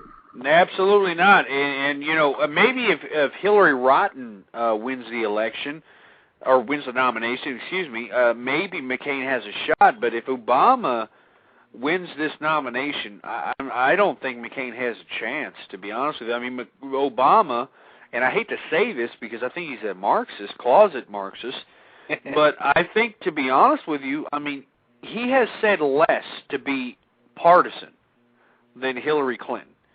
I mean, he's actually made comments that Republicans are the party of ideals for the past 15 to 20 years. I mean, to be completely honest, I mean, this man seems more bipartisan than Hillary. So I think that by this man winning the nomination, he'll win the election hands down. I do want to argue with you. You said if Hillary wins. No, it's when Hillary is appointed. I mean, look, absolutely. By the superdelegates. Yeah, and you know what? And if Obama wins the popular vote, and the superdelegates still, put in Hillary Rodham, I think that the Democrats will stay home just as much as the conservatives. That's going to be interesting to see where that goes because, the party is looking at it and they can see that Hillary's going to lose to McCain, but Obama can defeat him. Of course he can defeat him. Because he is more bipartisan, even though McCain's trying to claim, hey, I'm bipartisan, look at the bills I passed. Yeah. I mean, to be honest with you, he has went against every Republican initiative out there. He was against the Bush tax cuts. I don't want to go through. I'm sure everybody has heard what this man has done. I mean, just look at the bills with his name on it. I mean, here you have a man that is blatantly just bowing down to liberalism, okay? And you have Obama, who's doesn't really have a record for bowing down to anybody. He's sided with the Democrats on certain issues, but at the same time, he's acknowledged that Republicans were the party of ideas. And I just think that if McCain was ending up head-to-head with Obama, I think McCain doesn't have a shot. Well, let me put it this way. Would Obama be a bad choice? I mean, once again, sort of the lesser of the three evils. Yes. Well, I wouldn't vote for him. But he's going to give illegals complete open borders and driver's licenses for illegals and all that. Well, so is McCain there, Ozone. No, he's not. Well, McCain is not exactly. I think what he wants to do is he wants to do the right thing with those that are here. But I hear him say over and over again that he wants to make sure that we're not that we're going to be secure the borders. That's what he keeps saying. I'm going to secure the borders as soon as I'm elected. Well, that's great. You're going to secure the borders, but are you going to secure the borders and then just give amnesty to the 20-something million that are in here illegally that are devaluing the cost of labor? I mean, it's bad enough that we don't produce anything anymore, and the jobs we do have out here are being undersold by illegals. I can't argue with you with the amnesty. I'm against it too, but I don't think it's going to be as bad as with Obama or Hillary. Who knows? See, that's the whole problem, though, and we're tired of not as bad as. We're sick of not as bad as. What about we're not going to put up with not as bad as anymore. We're done with it. Okay? There's got to be a fundamental change in this party, or guess what? It's gone. Absolutely. It's not my party anymore. Okay? It's gone for about 30 years. What's that? It's going to be gone for a very long time if you decide that it's gone. Well, I mean, you start afresh. If enough rats jump the ship, you know what? You start anew. Okay? You start over again. And there's two big obstacles to that, and that's special interests, which is really one of the whole big problems of this whole mess anyway, and then also the media. So the media is a humongous problem. That's a big obstacle. I mean, have you seen the garbage out here? I mean, first of all, if you're on MSNBC or the Communist News Network, I mean, it's basically Barack Hussein Obama hour every hour on every time you switch to it, and then Fox News, which supposedly used to be the Republican channel, are now embracing social liberals. I mean, they gave Duncan Hunter and Fred Thompson no face time. They gave no stories to these individuals. They gave no, insights on who they were, what they were about, nothing. But they gave a big, to-do about Giuliani. They gave a big to-do about McCain and big to-do about Mike Huckabee. And Mike Huckabee, in my view, is a tool being utilized by the social liberals in the Republican Party. Why do you think he's not dropping out at this point? I mean, mathematically, he has no chance, and yet he's not going to drop out, he says, until the convention. Why is that? Well, it's very simple, because he wants to basically get the base that's disenchanted with McCain. He wants to get them around him, even though he's a religious zealot. He wants to supposedly round up the conservative base and hand it to McCain in exchange for a vice presidency or a cabinet seat. Well, he's a Southern Baptist, and if you know anything about them, they're not that conservative. Even their churches aren't that conservative. So, yeah, that's no big surprise to me. But anyway, I think that if we lose and if we let Hillary or Obama win, and guess what? You know what? If Hillary or Obama wins, it's going to suck. But it ain't the end of the world, and it ain't the end of the country. 4 years, 8 years from now, you get another choice. You get another stab at it. We went through 8 years of Bill Clinton. We thought, what could be worse? But you know what? And that 8 years was terrible. It was terrible. It was terrible. But you know what? Here we are. We went 8 years of Bush, and Bush raised social spending by 25% over Clinton.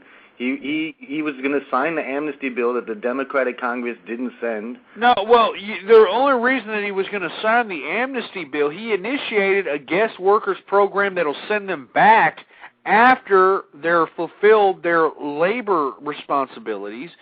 But everybody rejected that. Everybody rejected the fact that, look, okay, we'll let them work here. Just come in, you'll work, and once, you're either fired or laid off from your job, that's it. See ya. He said that he was going to sign the McCain-Kennedy bill that he was going to sign. And also, he also passed the prescription drug plan. Yeah. But what I think is, look, if the thing is that everyone already is looking to the government to pay for college, to pay for health care, and Medicare and the welfare, and those things are growing, and under the Democrats it's going to grow even more, and then the next election cycle they're going to have another 10 million people who are going to have to vote for them because they don't want these programs cut. Any conservative saying we're going to cut, forget about it, because they're going to have another 10 million guaranteed voters. You know, they have those same voters right now. They're going to have more. They're going to have even more than that. And it's going to be completely impossible. And then even when we try to take away these programs, there's going to be a lot of damage done from all. Don't you see that's kind of exactly the entire point, though, Ozone? It's not about those 10. What we should be concerned about with those 10 million people you're talking about is fundamentally changing the way they think. Okay, this party does not inspire. It does not inspire. It does not teach. It doesn't do anything for conservative values. It does nothing. Nothing. Okay? It's useless. It's a useless vehicle for power, period. Period. Now, what we have to do is win hearts and minds. Okay? We have to fundamentally change the way people think. And you're not going to ever do that with this party. Never. Never. So, not voting and letting a Democrat win, I don't know how that's helping. No one's going to notice that you didn't vote. They're going to do it once. Worry about it. Well, you know, Ozone, as far as I'm concerned, I don't want to participate in the embracing of social liberalism. I mean, it used to be the root of social conservatism used to be the root of the Republican Party.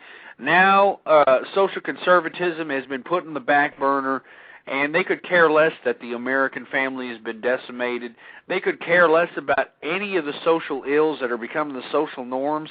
Nobody's acknowledging any of these problems. All they care about, as far as McCain is concerned, he thinks that he can, say he's a maverick when it comes to the international relations of his policy.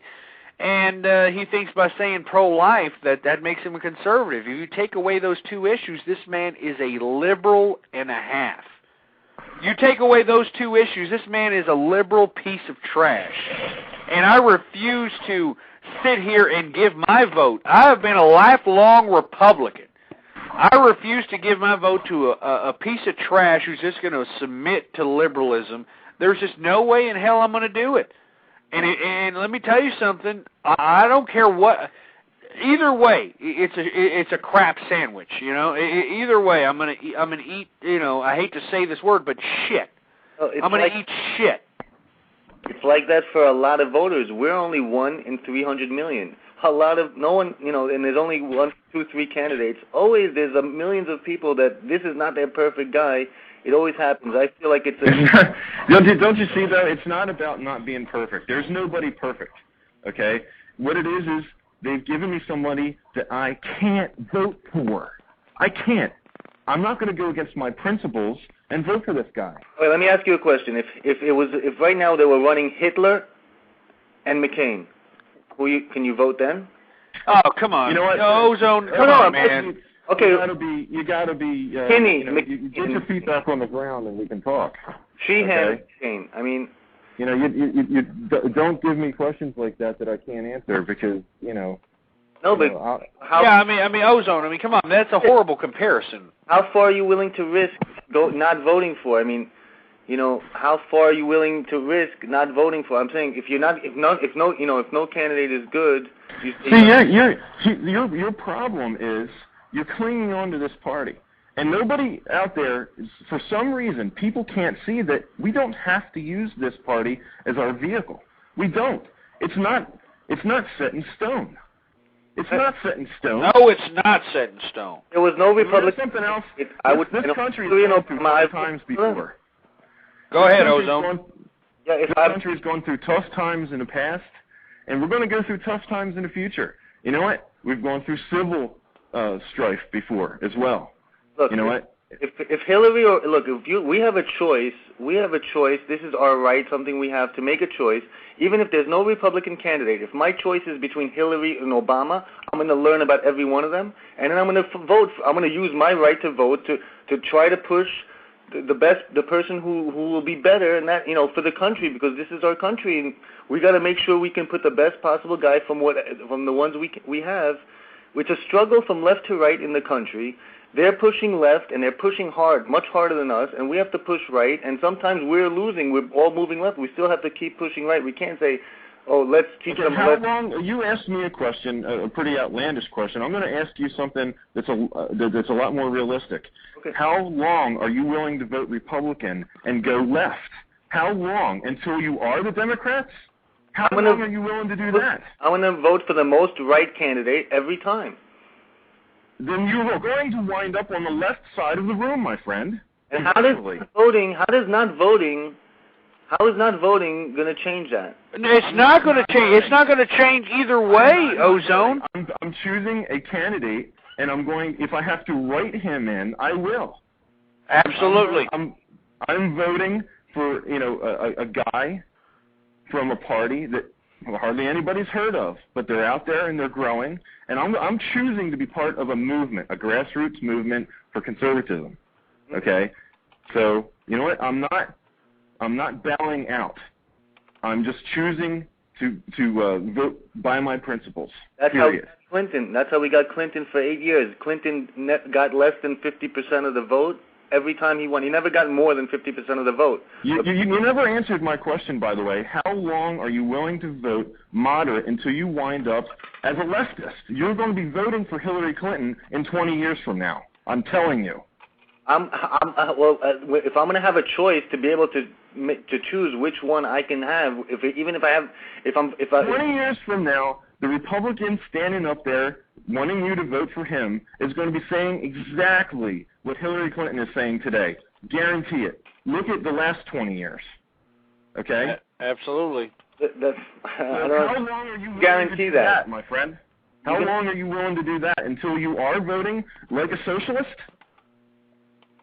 No, I'm not going to vote like a socialist. I'm going to vote for the most right candidate every election that I have, and if I have a choice to make to who's going to get the job, I'm going to vote for the most right person. How long are you not going to vote for? Okay, well, let me ask you this then. How long? So let's talk about these questions like you asked me. If you had to choose between Stalin and Karl Marx, who would you vote for? We're going to have to make a choice, and I'd have to, if one of them is going to be in power. Stalin was a little bit more to the right than Karl Marx. I'm going to vote for Stalin. I'm going to vote for one of them. If I think one is worse than the other, I'll vote for the other one. I mean, you know what? You're the problem. You are the problem. You and Republicans like you that have been putting these moderate, lukewarm conservatives in office. You are the problem, not me, my friend. Who did you vote for in the last election? I voted for George W. Bush. Oh, prescription drug plan, amnesty, and all the liberal things that they did. 2 years ago, I changed my party affiliation to independent. I am no longer a Republican. Okay. Well, okay? I have jumped that party 2 years ago. And same here. I mean, just about a couple of weeks ago. So don't tell me I'm not putting my money where my mouth is. I do not have an R next to my name, and I will never vote for that party as long as they keep throwing up these wishy-washy douchebags. You got paid for being a Republican? What's that? You got paid for being a Republican? What's that talking about? What are you talking about? Because you're putting your money where your mouth is. I was just wondering if you got paid for being a Republican. No, that's just a figure of speech, my friend. Well, yeah, it's just a figure of speech, Ozone. And, Ozone, I mean, you really talk great conservative rhetoric. I mean, to be honest with you, that's why I go and listen to your show. I just don't understand, I mean, are you going to just go against principle just because? I just don't understand, Ozone. No, I don't go against principle, but when I have a choice between A and B, and that's the only choice I have to make the best choice I can. Doesn't mean I change my principles. Doesn't mean I agree with everything or anything. I voted for Bush, but he's doing things I don't agree with all the time sometimes. So, you can't vote for a candidate that's going to do something that you agree every time. You can't say just because you vote for a candidate you gave up your principles. No one's going to ever do exactly what you're going to do. You're going to have to give up some principles sometimes. I mean, we just vote. How does voting? I don't know how old you are, but I've been voting in quite a few elections. I'm tired of doing that. Well, that's I'm sick and tired of giving up my principles for some guy that says, he's going to do some, he's a conservative, and he's not. I can't do it anymore. You understand? They cut my heart out. I'm sorry. I know we got the Canadian on the phone. I forgot all about him. What's going on, man? You want to chime in on this? No problem. I'm afraid I have to run, but it's absolutely fascinating. I really don't envy anyone who's either a conservative or an independent right now in the U.S. The only thing I can say, and it's just a small item, is that technically speaking, the Canadian system with its old sort of British rule and elitist type of mechanism should never have allowed the creation of a fourth party. The new conservative movement, and yet it was successful. So, it can be done, and I wish the independents, in your country, all the best of luck. I think it's going to be a much harder battle for you guys, but I think that it's not going to be in the next 4 years. It may not even be the next 8 years, but I'd say 12 years from now, I think we're going to see some fascinating ripple effects from this continuous movement towards the left of the conservatives and seeing what happens with the independent movement. I just wish you the best of luck, and once again, thank you for having me on the show today. Hey, thank you very much. You have yourself a great morning. Ghost, are you going to extend to another 2 hours? I am extending it because this is a great discussion here, and Dan is bringing up some great points. And Ozone, I like I said, I really agree with things that you say in your show. Democrats are lost to political intervention. But this is something that I just can't agree with you on, and obviously you can't agree with me on. And I just want to know, look, I don't want Hillary Rotten, okay? I don't want Barack Hussein Obama. But, I don't want some man who's going to sit here and say, oh, yeah, we need to extend the war to Pakistan and all these other locales. And the whole purpose of what George W. was pushing was the fact that we were implementing democracy in the heart of the Middle East so that we can redirect the mental structure of theocracy, which is being utilized by tyrants in this part of the world to suppress people. We're implementing democracy out there so that they can somehow look at America and say, wait a minute, it's not that bad. These people aren't the great Satan, that sort of thing. But it's hard to push democracy in the international community when you have a Republican or supposed Republican that's going to extend the war, that's going to go out and continue, the United States going out implementing democracy. It's kind of hard to sit there and say, hey, we're implementing democracy, but you're going to have John McCain literally putting more regulation, more government influence in our lives, and he's going to erase the foundation of what we're trying to fight for. Well, in the Middle East, we want to make democracy, but there's 1,000 places where they don't have democracy where we haven't went. We went to Iraq because there was a threat in Iraq that with the UN for many years, WMD, they were not complying. UN said it. Congress authorized it, and it was a threat. That's why we went over there. And then once you take out a government, you need to. What we do is we set it up like we did in other countries, where they can create a democracy, where they can be peaceful and an ally and help us fight terror. Hold on there, Ozone. We got 2 minutes left. I want to put. I believe this is the Loon. Are you on? Yes, hello, Ghost. How are you tonight? How are you doing? We got 2 minutes left, but I extended the show, so I don't know how that works. How did it work last night there, Ozone? Did it just kind of go into the next show, or? It should go into the next show. We'll ask people in the chat room, and if they don't, then we might have to all call back in. Okay, well, it's 1 minute left. I just want to let everybody know we got Dan, we got Ozone, we got the Loon here, and... Hey, Loon, it's Dan from GNR. Hello. Yeah, Guerrilla News Radio, by the way. It's a great show, and Ozone's got political intervention. Loon, do you have a show? No, I don't. I'm a listener, and I'm in Canada, but certainly somebody who takes this election very seriously. It affects our country almost as much as the United States. And as soon as this minute is up, I beg everybody in the chat room, if you can't hear us or if anything happens, just bear with us here. I'll recall in if necessary, and we'll get the second show on the road. But go ahead, Loon. You're open forum. Go ahead. Well, it's important to us as well. Our system of government is completely different. It's a parliamentary system as opposed to a federal republic, so that is different. But because our two countries are so closely linked, it's just as important for us. And the thought of a Democrat in office at this particular time in our history frightens me just as much as it frightens any Republican in the United States. However, I do have to disagree with you, Ghost, and agree with Dan in that I don't feel that everybody should vote just because they should vote. I am very much of the opinion that our vote is that important that we have to use it carefully. Well, I'm not voting, so I mean... Well, yes, but don't forget voting is a civic duty, so... It's that important. Hold on, before we get off the air, there's 13 seconds, and I just want to suggest to everybody in the chat room, I don't know if it's going to relay into the new show, but if it is, let us know. Let us know if you can hear us. So here we go, 4, 2, 3, 1, we're going to the new show. Well, at least I thought we were. Are you still on? I'm here. I'm here. Here. Yeah, okay. You lost us. Someone in the chat room lost us, it looks like. And he says we're back? Are we back here? It says that I'm not streaming. Can everybody in the chat room hear us? You know what, Ghost, maybe we should just all call in again so this way it'll record properly and you won't have any problem. All right, well, you know what? I think if y'all stay on the phone, it'll be okay.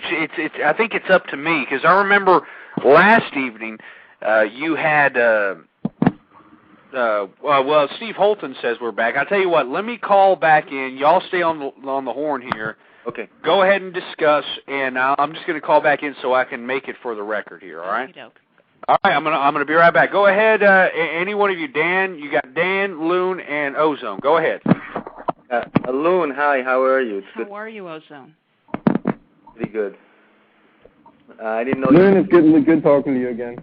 Good talking with you as well, Dan. How is everybody tonight? How are your dogs? I know that both of you have dogs. Mine in my bed.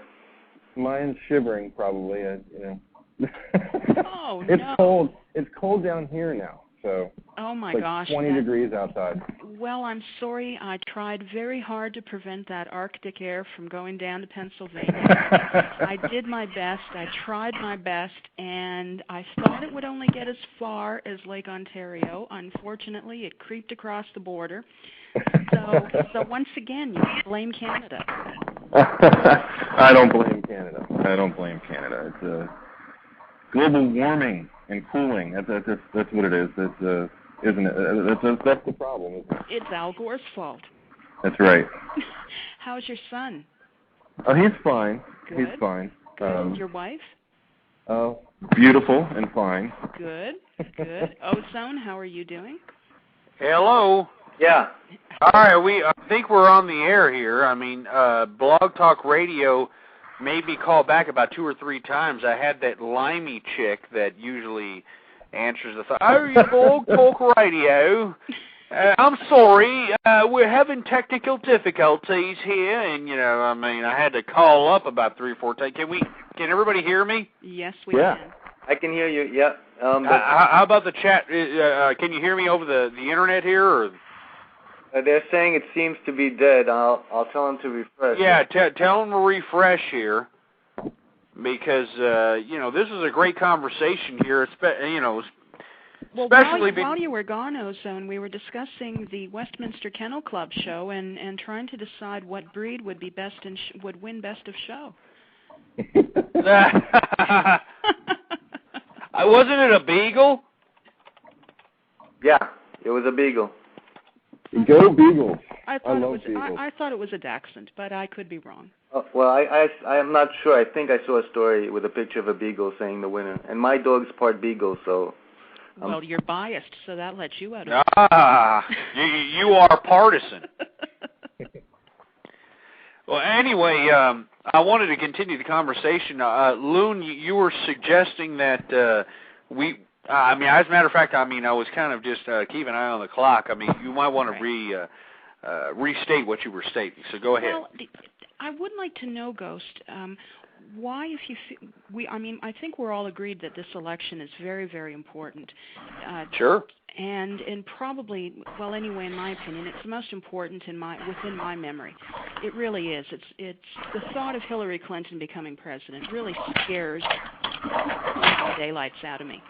And for more reasons than just herself, but the fact of Bill Clinton being in the White House and having some influence over American politics again.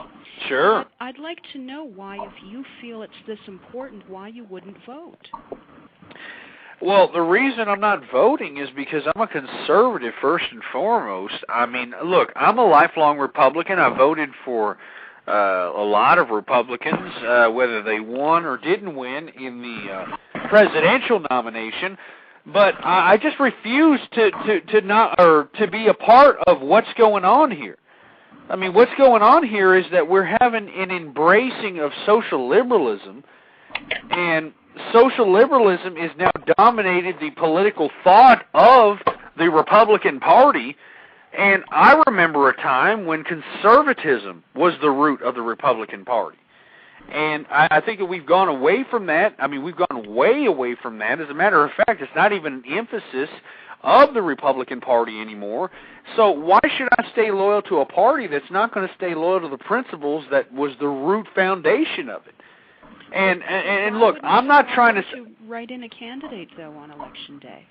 Well, because it's just the same as saying not voting. I mean, because look, with all due respect to all the candidates that are out there on other tickets and that sort of thing, I mean, look, the bottom line is that you've got a two-party system. Okay, you got Democrats and Republicans, and Democrats have not. Well, I don't know who they're going to nominate. I could care less. But they're going to nominate their candidate, and at this point, we've already nominated our candidate. And, well, I shouldn't say our candidate, but the Republican candidate. The Republican candidate is John McCain. John McCain is 2 issues away from being a full-blown liberal, and I'm just not going to embrace that. I don't want to be responsible. I don't want to be on the record. As far as I'm concerned, and true conservatives out here shouldn't want to be on the record either for nominating the transition of power in America, which is blatant social, not even social liberal, just liberalism. I mean, McCain wants to extend the arm of government into people's lives more than people are anticipating or even think. But I still think, let's say, look at France. If the conservatives over there decided they're not going to vote because the candidates were starting to get liberal, then they haven't voted for the past 50 years, and the entire country moved liberal. Even now, they voted for a conservative. He's like a Kennedy over here, but over there he's a conservative. You can't. If all the conservatives say we're not voting, it's not. We could be in the hole for decades. Well, here's the thing. Nobody's suggesting not to vote. Okay, at least I'm not. I am just on the simple fact that I was a Republican. My show used to be called Conservative Republican Radio. I'm a lifelong Republican, and the Republicans have backstabbed me. So at this point, I'm not going to vote. I'm not going to sit here and submit to social liberalism just because the party says so. I mean, this party used to stand for principles. I mean, this is one thing I agree with Barack Obama on. Barack Obama said that the Republican Party was the party of ideas for the past 15 to 20 years, and they were. And now they have submitted to liberalism, and I just refuse to participate in that. I'm not going to put myself on the record for that. Go ahead. There are options, okay, and I sent you links to one of them. Now, like I said, that's a small grassroots effort, but they are gaining popularity. They are, like I said, they do have a couple seats. They do have a couple of there's 1 or 2 governors, 1 or 2 people in Washington, serving as representatives. There's a few mayors of major cities in this country. It's something that's viable in the long term. Not right now, but like I said before, this party left me. I didn't leave it. I'm the same as I was 10, 12 years ago. Okay, so if to me it's a lame horse, and it needs to be put down, period. I'm not going to keep voting Republican for the sake of voting for the lesser of two evils and wind up actually pulling the handle that, the equivalent of Hillary Clinton 20 years from now. I'm not going to do it. Absolutely. Put the brakes on now, trash it, and start anew. And that's how I feel about it. But absolutely. Ozone? How can you say trash it? Basically, you're just handing the election to the liberals. And I don't know how you think that. if I pull the lever for McCain, I'm handing the election to a liberal anyway. So what's the difference? That's how I look at it. True, they're not the same. They're not the same. It's not how are they not the same? Besides his maverick view on war, and at the same time his supposed pro-choice viewpoint. You take those two issues aside, how else is he conservative, Ozone? I was reading his health care plan that he has, and he's saying he wants more competition. He wants the money in the hands of the consumer, the dollars to be decided with the consumers. You know what? I'm so sick and tired of hearing conservatives say, "Don't vote for," or vote for me because of you don't want universal health care. First of all, that's never going to happen. It's never going to happen. No matter who the president is, they will never have the votes for that. Never. So you know what? I'm not saying universal health care. This is not universal health care. This is competition between businesses to create competition in the market, like exactly the opposite of what's happening now with Medicare and single payer. Things that are more capitalistic. What I was reading sounded like he understands that capitalism is the key underlying everything, not handing out. Not if you go to Hillary's page, it's 5,000 for this, 5,000 for that, 3,000 for this, universal health care. Again, promises she can't keep. Yeah, well, she's not going to keep them. Loon, how about you? Are you not going to vote though for the candidate for the Senate and the House? No, absolutely not. No, I've suggested to most conservatives out there that we need to go back to a grassroots level and try to take back power, at least in the House and the Senate, on a state representative level. If you're city council, all that. We have to go back to the grassroots level. I'm not suggesting that we just abstain ourselves from all elections. I'm just suggesting that we need to just forget about the presidency and forget about the White House. It's liberalism is dominated there. We need more Rick Santorums out here that are going to stand for conservative principles, that are going to go out and not be ashamed of it, not try to skirt around the issue, not try to be liberals in Republicans' clothing. We need more people that are going to go push and fight for the American family, who are going to fight for the fact that Roe v. Wade is wrong, and I mean other issues of that nature. I mean, that's all I'm simply stating. I mean, at the same time, stand for what Republicans used to stand for, and what Republicans used to stand for was less government, no regulation in our faces, and that's exactly what John McCain is representing. He wants more government in our faces, more bureaucracy, and I'm not going to oblige that. But do you not? All of that is important. It's very important, of course, and I agree with what you're saying, Ghost. But at the same time, this election is different for the very reason that we have troops deployed, that we're in a state of war in two countries, and now with Russia and China continuing to build up their military with all of these incidents, the latest one that happened yesterday with the bombers buzzing over the Nimitz.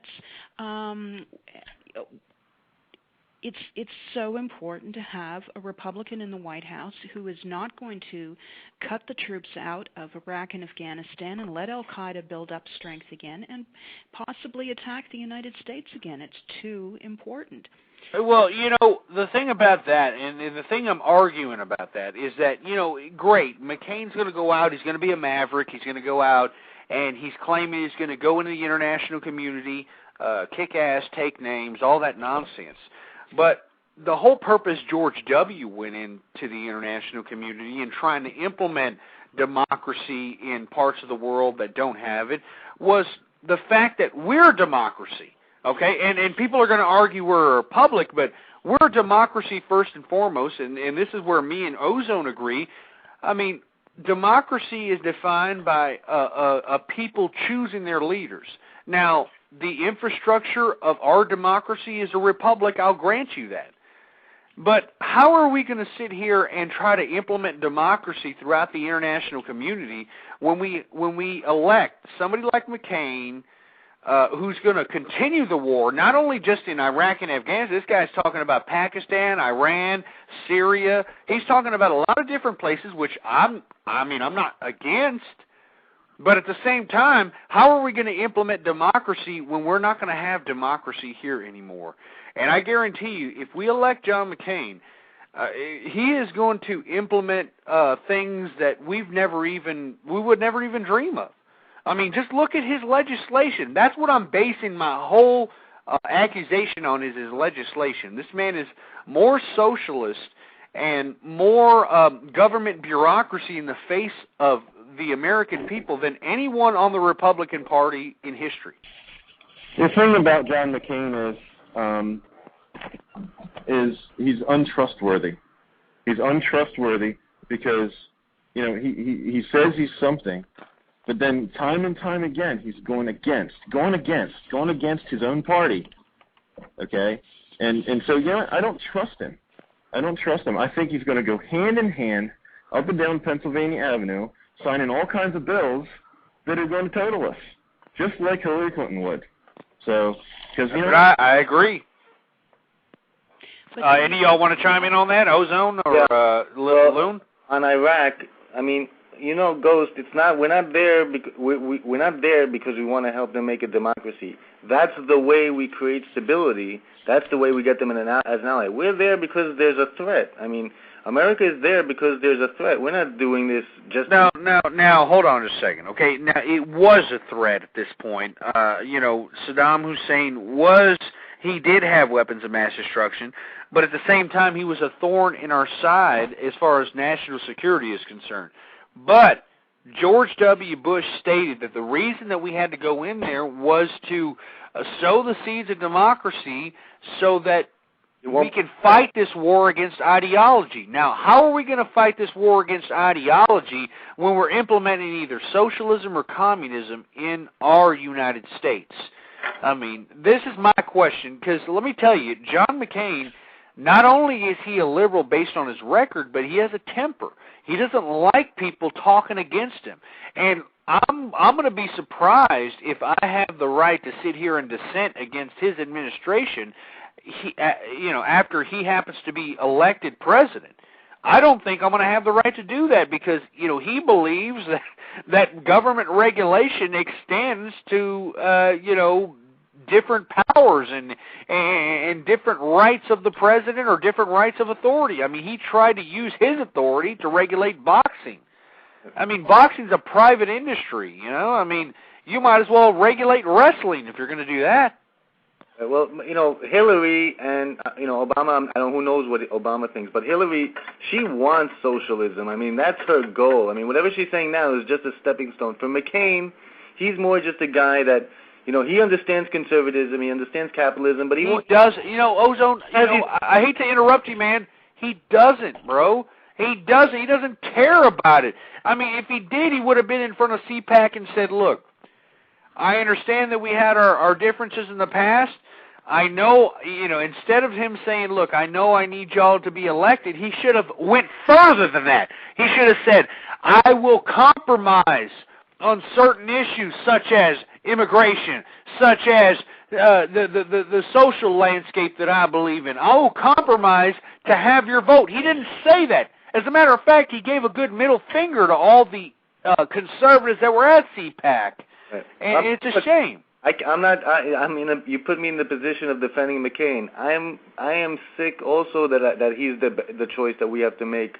But I'm comparing him to the socialists, and I'm not trying to say that he's. But let me ask you this: so basically, if this is the philosophy, then really you can't vote in any election unless there's a true conservative that doesn't want any social programs. Other than that, if there's an election without someone like that, you can't ever vote. I mean, no, that's not what I'm saying. I'm just saying stick to the conservative principles. The conservative principles are we're against abortion. We're trying to save the American family and instead of trying to decimate it. What if for Senate, though, someone like, who's not a really true conservative is the Republican nominee, and then there's a Democrat, are you also not going to vote in that, or you vote for the Republican normally? Well, I mean, Loon, Dan, do you want to chime in on this? Go ahead, Loon, and then I'll go. I just feel that it's too important an election to not vote, and the very fact that national security is of such is really at the forefront of the election for me, and it would be if I were an American. It is for my relatives in the States that are American.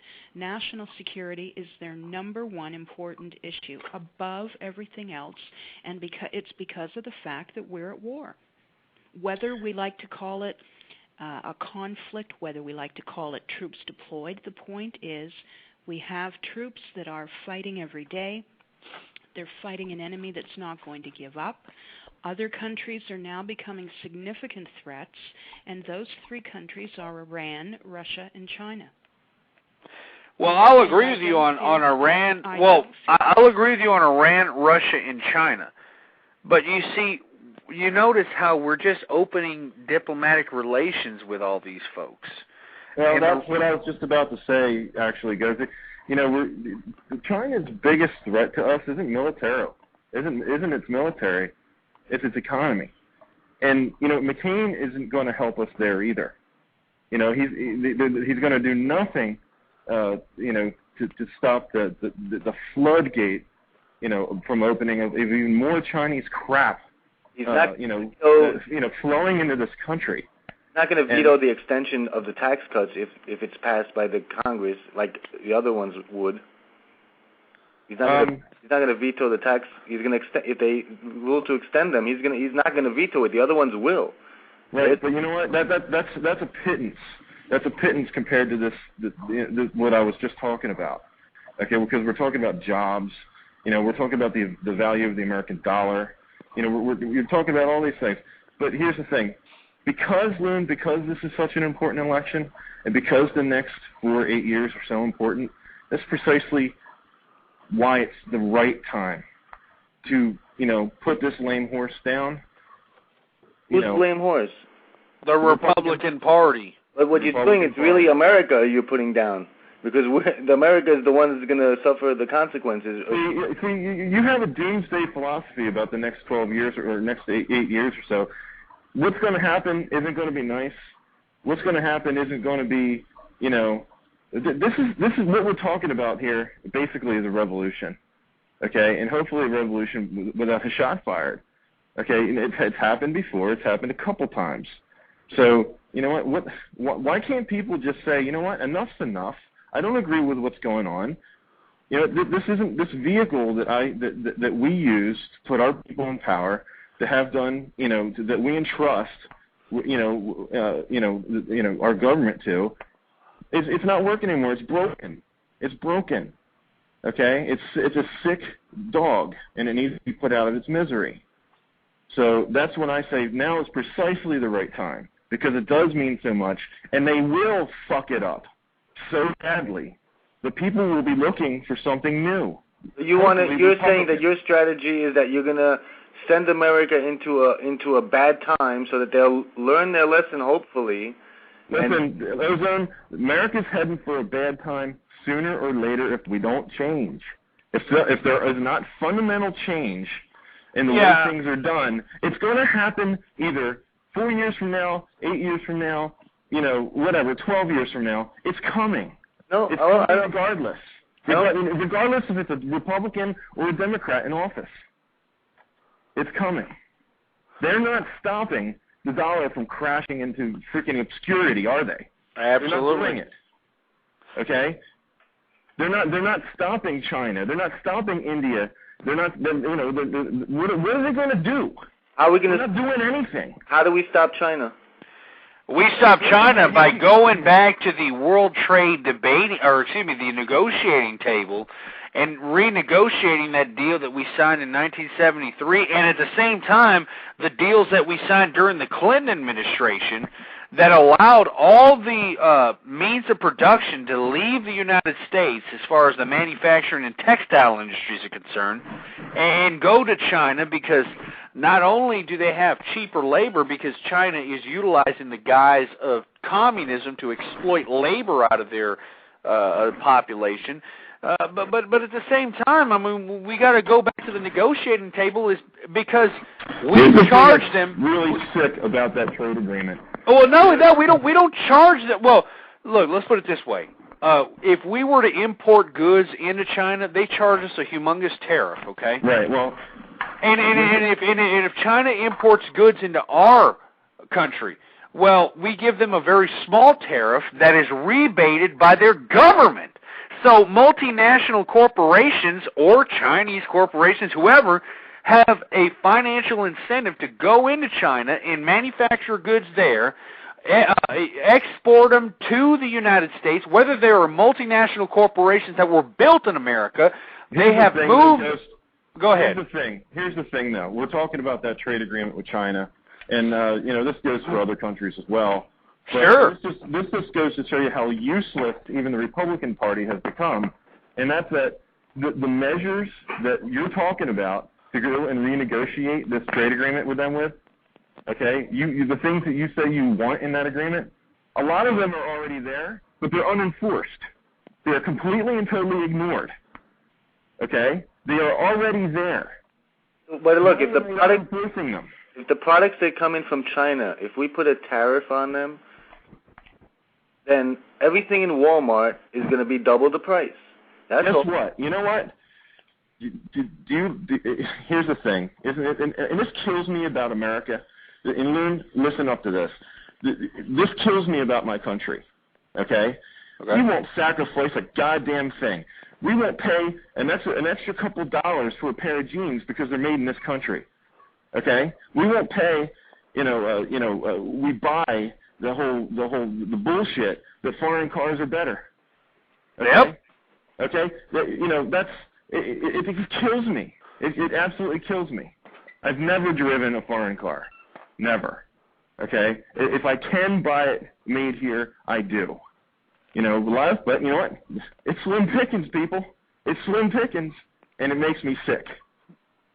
And it's going to be more. And we were talking about the trade agreement with China, and I was just doing some reading up about this the other day. I can send you guys links.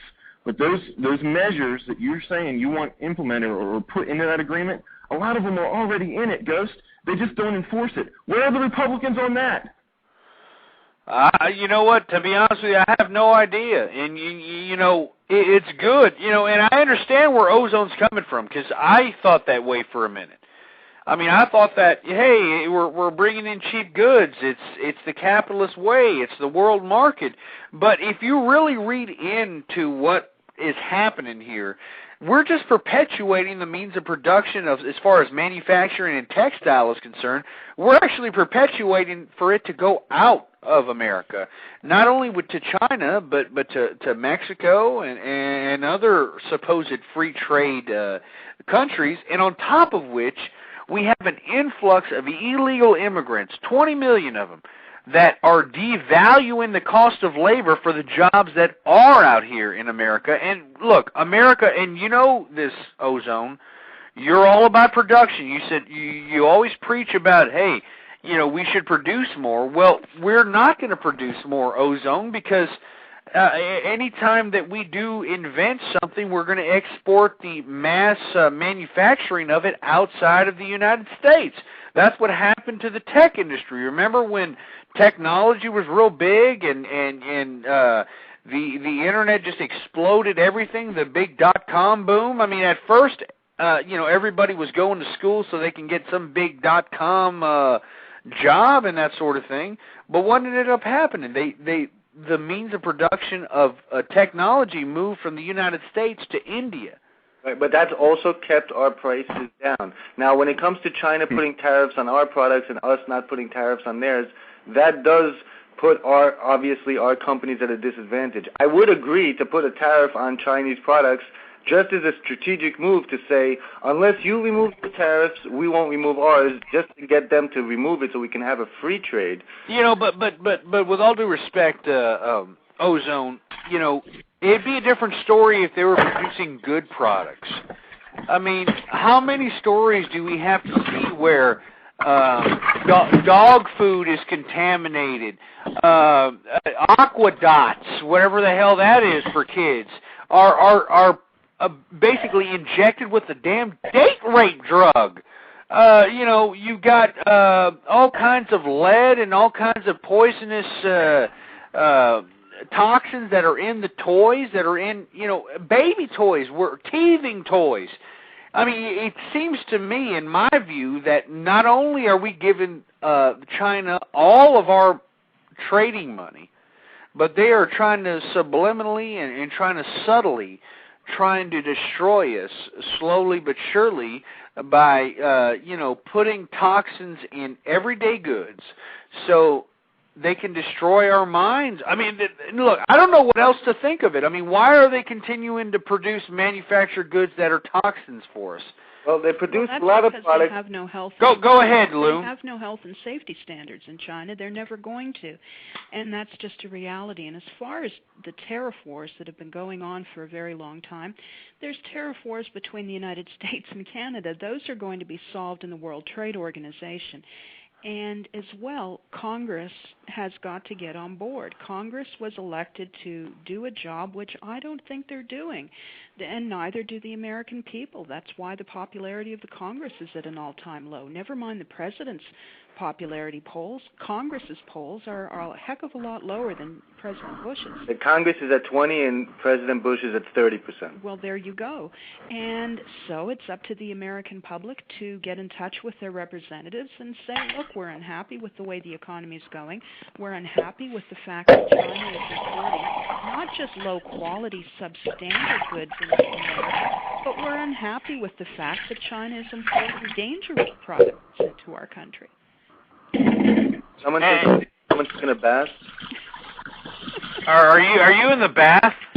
I'm not. No, I can tell you that. This is me. I have the water on. I'm actually finishing up my shift here. So. Oh, my bad. I'm sorry. I thought somebody was in a bath. I thought Ozone was saying, "Hey, I'm in the bath," or I was like, "Well, what?" Well, I had been in the bird bath washing the feathers earlier, but not right now. Well, you know, I mean, I'm just saying that we have to think about what's going on here. In my view, I mean, we have to come back to brass tacks, if you will. I mean, we have to sit here and say, hey, look, we have to think about what is happening to America, okay? And we critically analyze this. And if you critically analyze it, I mean, you look at everything, just encapsulate everything. It's all liberalism. I mean, why would we have such favorable trade deals towards China? Because of liberalism. Oh, it's Bill Clinton sold, almost sold the Lincoln bedroom to China. I mean, they've sold ports to China. I mean, you know, we're in a situation. President Clinton pretty much sold the Lincoln bedroom to just about anybody that came along with a few dollars. But aside from that, China has been, in many ways, catered to, and by Canada as well, because of the fact that they're just so darn powerful, not only militarily, but more importantly, economically, and that is where they're doing us the most damage. But again, it goes back to the basics. Who could change that quickly, a lot quicker than the president? Congress. And that's the place to start. Yeah, absolutely. I agree. But unfortunately, we have a Congress out here, and you know, I don't know what it is, whether it's you know, people running or the constituency. I really don't know who to blame here, but we have a lot of incompetent Congress and Senate people that are just completely oblivious to what the American needs are, and a lot of it, in my view, has a lot to do with the campaign contributions. And I think there should be more watchdog people, you know, seeing who their candidate is and how much they're getting from an outside influence and who that outside influence is, and if it's a subsidy of another government and that sort of thing. And then maybe we'll be able to see on why our country is going down the tubes and losing its sovereignty and losing its value of currency, because if we don't rectify this problem, it's It's going to be a serious situation, and I feel sorry for everybody that's out there thinking that, you know, America's going to be the great superpower forever. It's not. I mean, the rate we're going, we're headed towards indentured servitude, in my opinion. But again, it goes back to each individual American, and that is America's greatest strength. It always has been the strength of every individual American. When this Congress was elected, what did Nancy Pelosi say they were going to be but the most ethical Congress, the busiest Congress, the most hardworking Congress? No American thought that they were going to come anywhere close to that. It all sounded good. It made for good publicity, of course. But Americans can work together to change things. When President Bush wanted to shove through immigration reform and overall amnesty, didn't every American practically rise up and say, we're not going to stand for it, you're not going to pass that, President Bush, and it wasn't passed. Well, again, America, if you're unhappy with the way Congress is doing things, again, of course it takes time, of course it's hard work, and of course people say, my vote doesn't matter, what's the point of contacting my congressman, they're never going to do anything, they never have done anything. But the point to remember is that it can happen. Americans said no to President Bush when he tried to pass amnesty reform or pass immigration amnesty down your throats. And again, America has to rise up and say, look, if John McCain is elected president, we're not happy, okay, that can't be changed maybe, but the pressure needs to be put on Congress. Ozone, Dan, you want to chime in on this? He's right. You know, the president is only one part of the government. I mean, there's the Congress. We can start to push in the Congress. Maybe, you know, it's going to be very hard with all the media and the liberal matrix, but we can use the government also with the judges. You know, if Hillary or Obama win, they might appoint a judge now that, you know, they're going to choose the youngest one, the most liberal one. It's going to be on the bench for the next 15 years. Other things to decide just, you know, that emotions and, you know, that it's not the perfect candidate that we wanted. I'll just chime in with this. With that sort of, you know, way of looking at it, you know, the president's just, you know, one person. You know, like I said, you know, Bill Clinton had to deal with Republicans, okay, in the 90s. Bill Clinton was terrible, but it wasn't the end of the world. It wasn't. And, you know, I don't see, you know, the end of the union if Obama gets elected president. I see an opportunity to explain, win hearts and minds, and become more conservative as a country. Period. Hey, at the same time, though, at first when Clinton was in office, he had a Democratic Congress, Democratic Senate. Then they passed a few things, and then the Congress and Senate got deseated. And I don't know if you remember the time where they shut down the federal government because they just weren't happy with Clinton. Do y'all remember that? Right.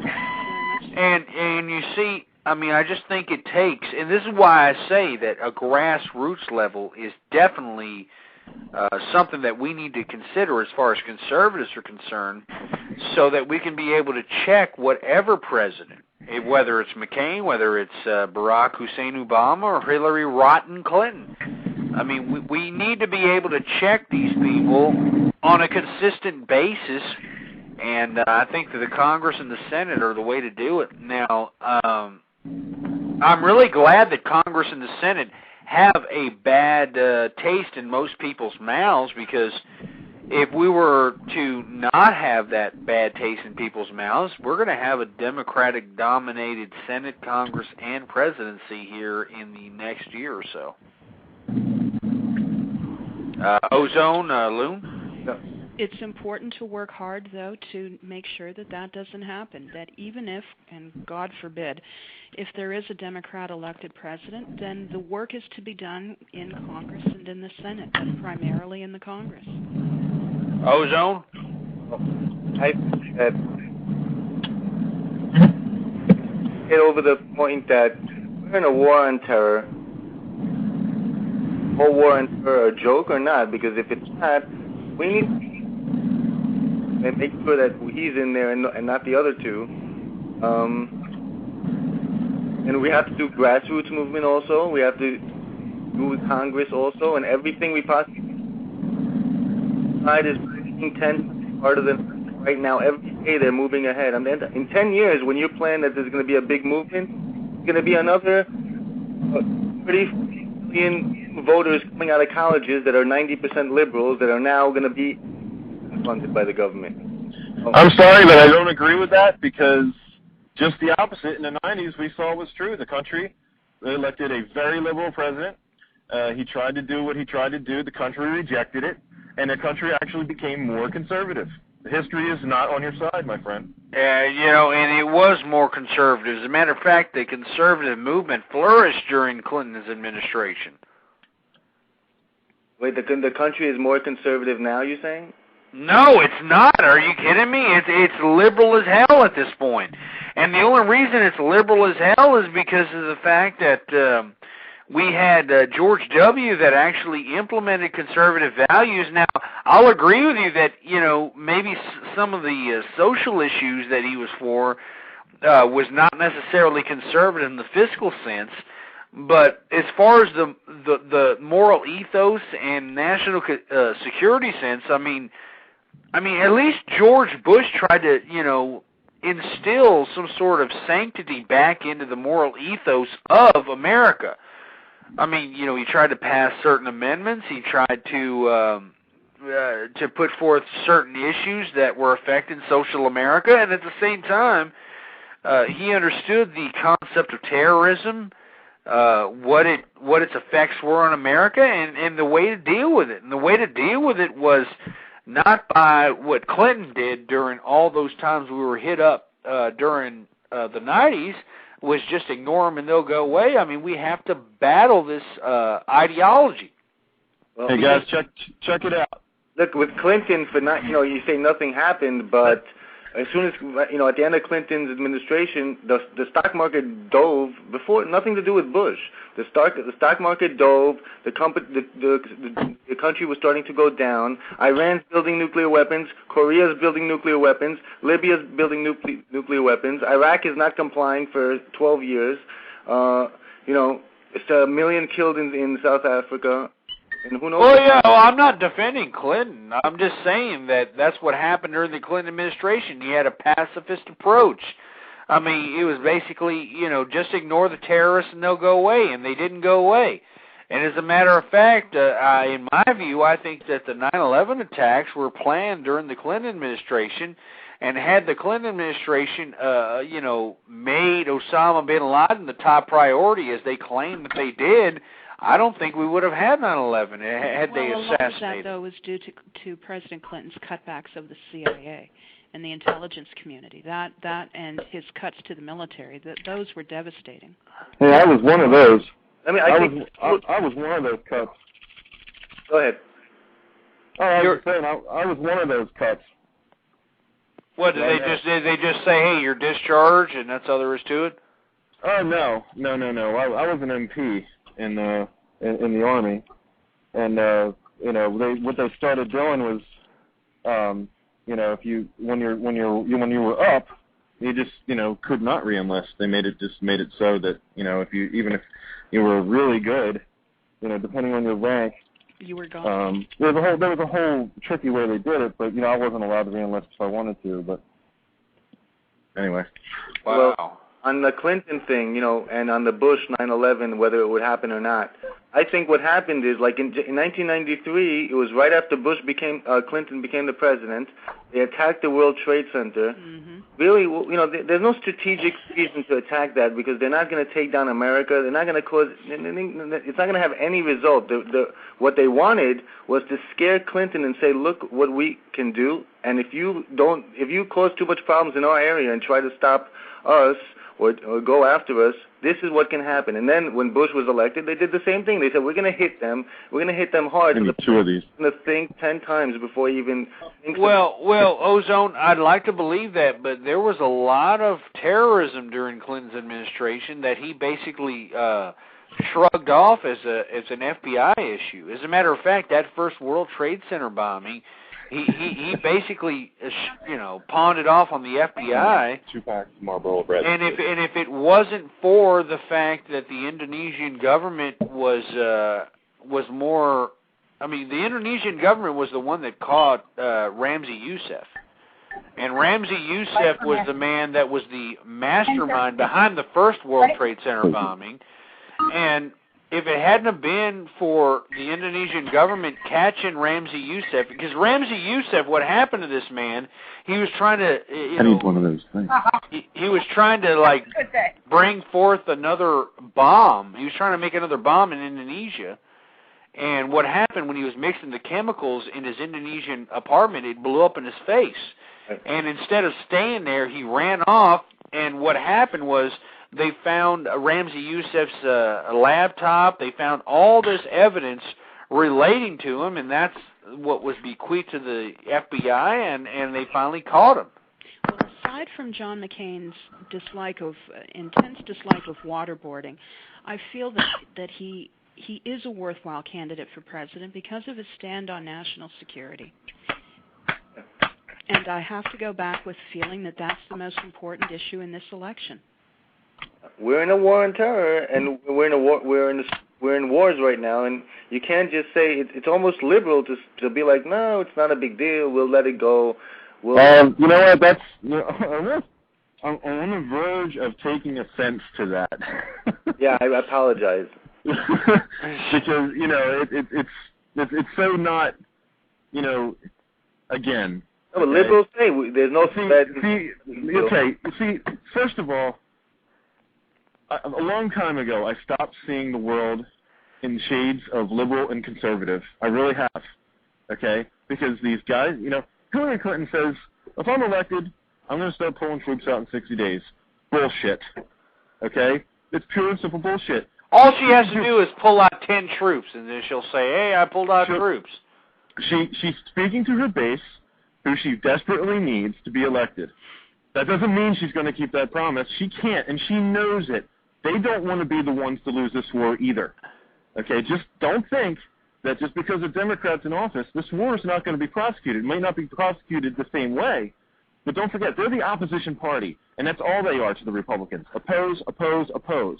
So all this rhetoric you've been hearing for the last 8 years doesn't mean shit when they get in office. Look, even if she will do it, but do you feel comfortable with Hillary Clinton as the commander-in-chief? You're going to put the troops up? You keep putting those thoughts in my head? No, of course not. Of course not. Well, there you go. But, again, like I said, if anything, if you've heard anything I've said just now in the last, 30 seconds, it doesn't matter that much. If you look at their tactics, if you look at what they say and then what they do, if you read between the lines, they're going to prosecute this war, maybe not the same way you would like to see it done, but you know what? It's going to happen. It's going to keep, because they don't want to be the ones to have another 9/11 either. Okay? Listen, look, I understand what you're saying. I understand that I can believe that Clinton might be, who knows, maybe tougher. But she's the one that, goes with MoveOn.org that does betray us. She says in the hearings to betray us, it requires a suspension of disbelief. That learn a little bit about inside the Beltway rhetoric, okay? Because that's all they've done. That's all. You might believe that was in office. That's all they did when Reagan was in office. Okay, that's all they did when George I was in office. And that's all they did when his son was in office. Oppose, just for the sake of saying the opposite thing. Okay? Based on absolutely no logic whatsoever. The things they do make no sense whatsoever. Okay? When they're in power, they deal. How does it qualify them to be in charge, though? How does the fact that you think that they're not telling the truth and they're going to go the other way, how does that qualify them, to be with the commander-in-chief? We know McCain believes that there can be democracy over there, believes that we can win over there. Maybe Hillary, a lot of people, liberals, don't believe that there can be democracy over there. Okay, I'm a conservative that doesn't believe there can be democracy in Iraq. All right, well, I think we're spinning our wheels over there. I think what we should do, I don't believe in making bases over there. I don't believe in any long-term commitments to those people.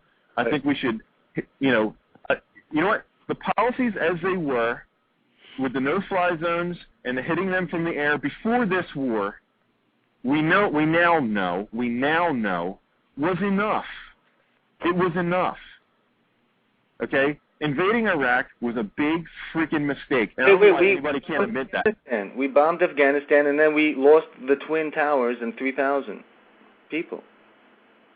Yeah, Afghanistan's a little bit different, though, isn't it? I mean, we're talking about the Taliban versus Saddam Hussein. But the lesson of 9/11 is that we can't wait till we're attacked. That was the lesson of 9/11, that we can't wait till we're attacked. I'm not saying wait until we're attacked. There was things that Clinton ignored problems. You know what? By all rights, okay? By all rights, Osama bin Laden should have assumed room temperature long ago, and it could have been done with a bomb. But he said no. He said no. Are you okay if they pull out of Iraq? What's that? Are you okay with us pulling out of Iraq? I think there's got to be an end to the mission. Okay, whatever mission accomplished really means, there's got to be an end to it, and these people got to sustain themselves. Right. Well, you know what? Let me tell you something. That's why we're having an argument, because everyone has the right to their own opinion in this. But when you say that Hillary and McCain are the same, I think the reason that we're having the issue is because you don't believe that there's a difference, that McCain will make any difference, that there can be democracy over there. So to you, they're both the same because you don't. No, not democracy the way you and I know democracy.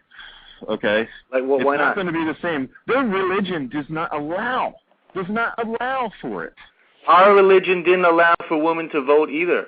Well, not just that, but the fact is that in the Middle East, it's a tribal society, so they're never going to accept anything like the democracy that we know over here, or any form of it. And I do disagree with you, Dan, though, in that I do think that we have to have a continued presence there, not to the same degree that it is right now, of course, but I do think that Al-Qaeda is too firmly entrenched to just say, okay, we'll have advisors there, or military advisors, or a small base. I think Al-Qaeda is too entrenched over there right now, and too big a threat to us to draw down and stop and just say, we'll help you form a democratic, or as close to a democratic society as possible. Well, I'm not suggesting that we pull out before we actually accomplish the mission. Okay, but what you're saying is that this is an enemy we're going to be fighting and is unbeatable. Okay, that we're always, from here until infinity, going to be fighting the same enemy. I don't believe that. I really don't believe that. I think this enemy can be beaten, okay, and we can move on. I can attest to some of that. Or I can agree to some of that. As a matter of fact, this is what I think that the Republican Party is headed towards.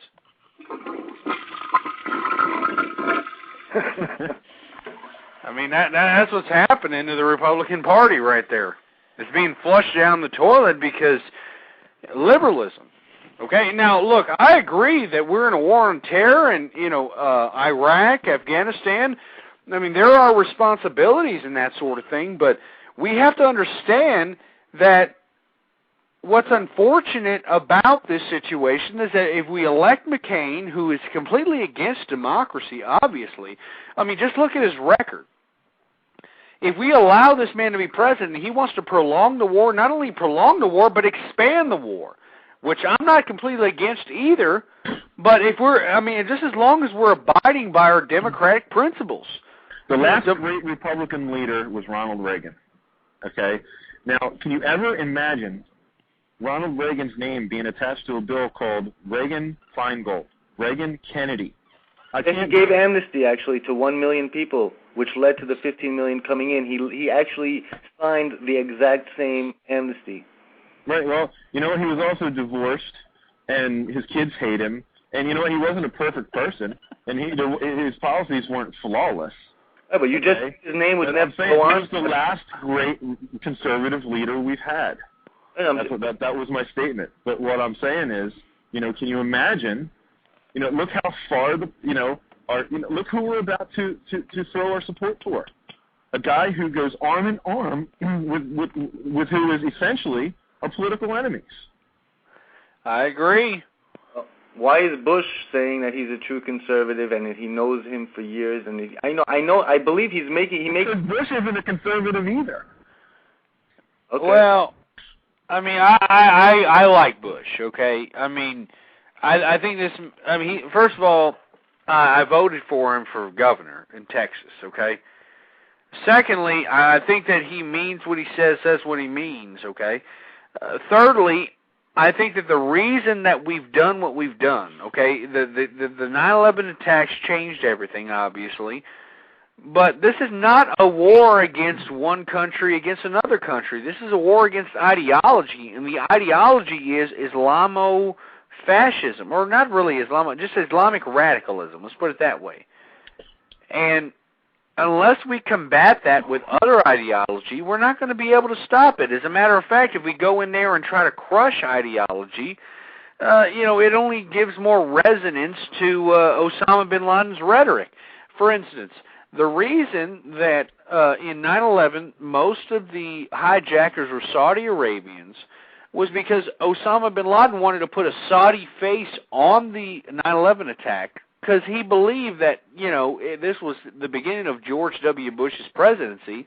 He thought that if he would do those horrific terrorist attacks, that George W. Bush would have went off half-cocked and would have went into Saudi Arabia, because most of the